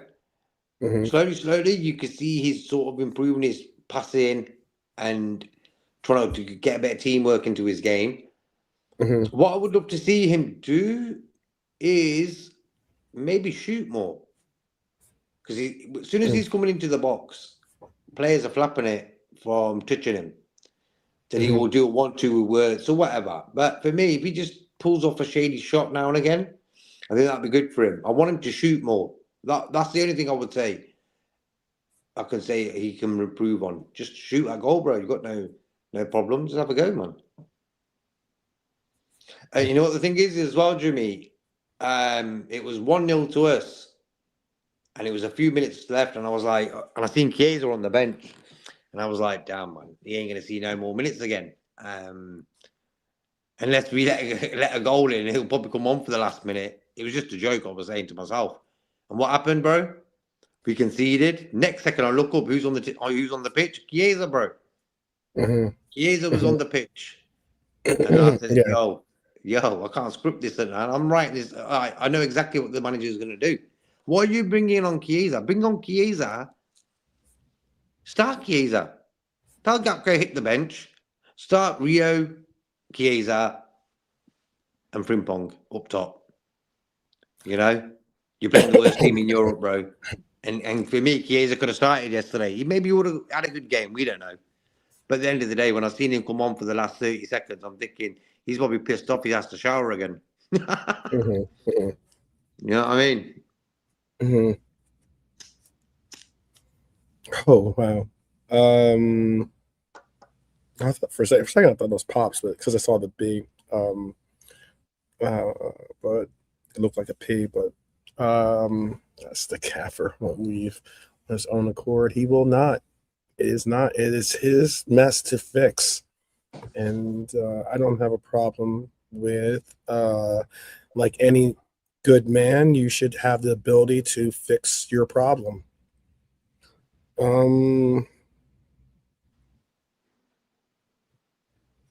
Insulting Chelsea again with 4 minutes. Let's see what that's for. Oh, I got you. Before Chiesa, I saw Chelsea. I said Chiesa. It is. He gave him a pat. And after the game, he gave him a pat on the back too. I saw him walk over, give Chiesa a pat in the back. Chiesa's probably like, man, I shouldn't even take my kid off. But I'll tell you this much: Chiesa's a real red at heart. I think. He is. Yeah. Sure, he loves Italy, loves his homeland, loves. He'll probably love to return to the the confines of Italy and everything, the home cooking and the likes. But I will tell you this: that the comment that Ali said about Chiesa, I think is spot on. He says that guy is absolutely an essential fighter, in a sense of he fights for minutes. He fights when he's on the pitch. He fights for every inch or centimeter of pitch. And he absolutely is all about winning. He never lets go of trying to get a result in our favor. Proper red. You gotta love Chiesa. Gotta love him. And the thing is, Arne Slot don't really like players like your Harvey Elliott's, your Chiesas, your Darwin Núñez's. I've said that from the gate.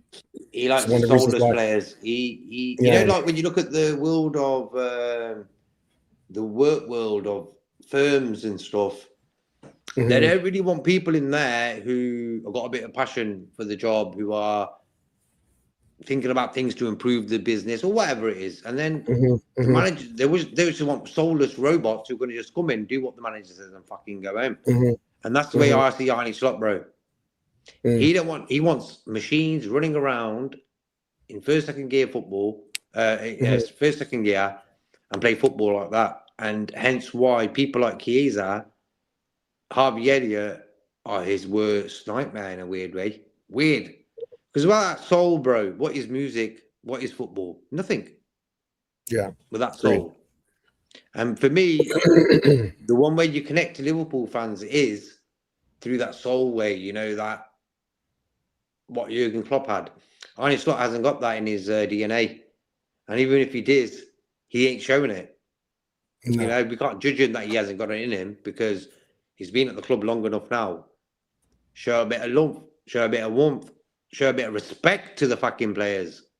Curtis Jones had a little interview a few weeks ago, and he was having a bit of a go at the team. Like, we're not doing this, we're not doing that. And I was like, fair play. He hasn't started a game since, bro. Okay? And that's down to the manager, that is. The manager must have heard that interview and thinking, hey, you get into my office. But Arne Slot can say what the fuck he wants on his fucking 24/7. Yeah. And that's what it is for me. Curtis Jones can't say what the problem is and what we need to do to fix it. And he don't play a game again. But Arne Slot can say, VAR and set pieces. Arsenal are great. PSG are great. Crystal Palace are great. You know what I mean, bro? So Galatasaray are great. He's got 2 games against Galatasaray, lost both. Hasn't scored against them as well. Third time lucky on Wednesday then, yeah? You know what I'm saying? Yeah. I guess basically you're saying that you need Arne Slot to get down tonight. He needs to, isn't that like, give me a call, I'll go and play for free. I wouldn't care, man. I'll play in that team. Do a little dance. Make a little love, get down tonight, something like that. I forgot how that song goes. KC and the Sunshine Band. Okay. Show a little love, get down tonight. I think it's Show a Little Love. Yeah, I know that tune. Yeah. Disco, sort of like a disco tune, isn't it? Yeah, it's a disco tune, yeah. KC and the Sunshine Band was very, very big in the 70s. I think this is 70s. I don't know. I'm guessing. JK for captain on Wednesday says Red Armchair supporter. You gotta. I love it. Trust me, I would love it. But that's for me, just like, even if you took to Steven Gerrard on the pitch, against Tottenham yesterday, okay, in that midfield, Mhm. and replaced him with McAllister, for example, Mhm. with the knowledge Gerrard's got of football and how his mind works, what do you reckon we would have won yesterday? That's the top question, that is. If Steven Gerrard played instead of McAllister yesterday in that game, in the way his fitness levels at right now, I think we would have won yesterday comfortably. And that's saying something. Yeah, Lee right back. Lee will be right back. Yeah, right back at home. Right back at home. Yeah, right back in bed. He'd be right back in bed. Well, That's what he would be. left back at the show. Oh man, It's all about enthusiasm for me. This it is. time of the season, business end. You got to get results now. Mhm. You know, we've lost against Wolves in the league. We dropped points against Tottenham. Lost to Galatasaray. Things aren't going good right now. So it's about No, time not the going players well. fucking stood up and thought, you know what? Let's not listen to the manager and start with him first, second gear. Let's get that first goal against Galatasaray in the same way Henderson took that shot and Origi knocked the first one in against Barcelona. So we'll see. Wednesday's a big day for Arne Slot and for Liverpool. We've got to win. They got no fans there. Galatasaray.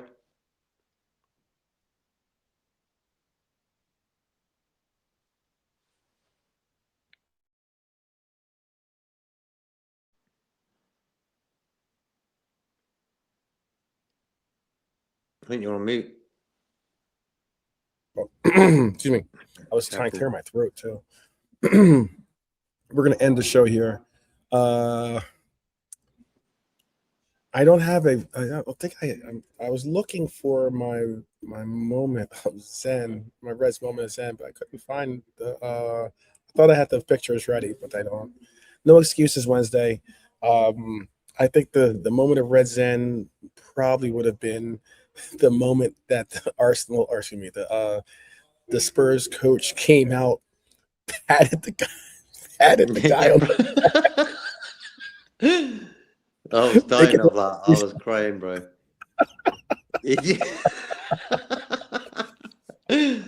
oh, that was hilarious. That From the was back, you can imagine. Yeah, that's him. You know what I mean? That's Arnie. That is. He came out. He just also all you can see is someone with like the back of someone going like this, and he rolled up thinking it was Arne Slot, gave him a pat in the back to say hello, be like, hey, and he's like, the look that guy gave him. The thing is, I'm just trying to think. Did he think still that it wasn't Arnie, or did he think, yeah, that's Arnie? Fair play. No, he definitely no. When he saw the look that the guy gave him, he was like, oh, because that guy is on his staff. He's on his coaching staff, I think. No, yeah, isn't he? I think he I thought is he was on a his ref or something, fourth official or something like No, that. I think Oh he's my on. days.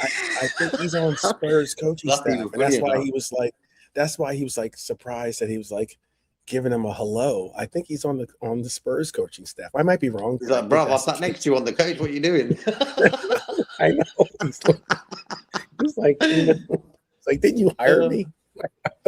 Oh, you know, when I seen that today, bro, I was crying. I had to watch it a few times. I was laughing my I head off. know.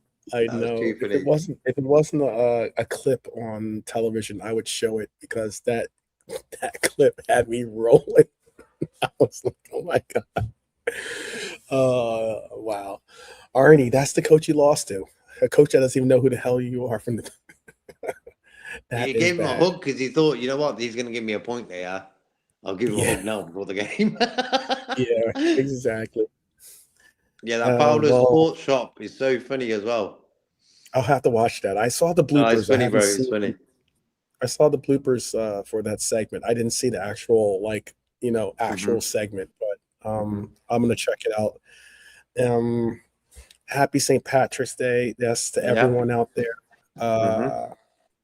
Green was not our color yesterday, but it is certainly for St. Patrick's Day today. So shout out to those that are celebrating. Be safe and be smart Merry. and safe.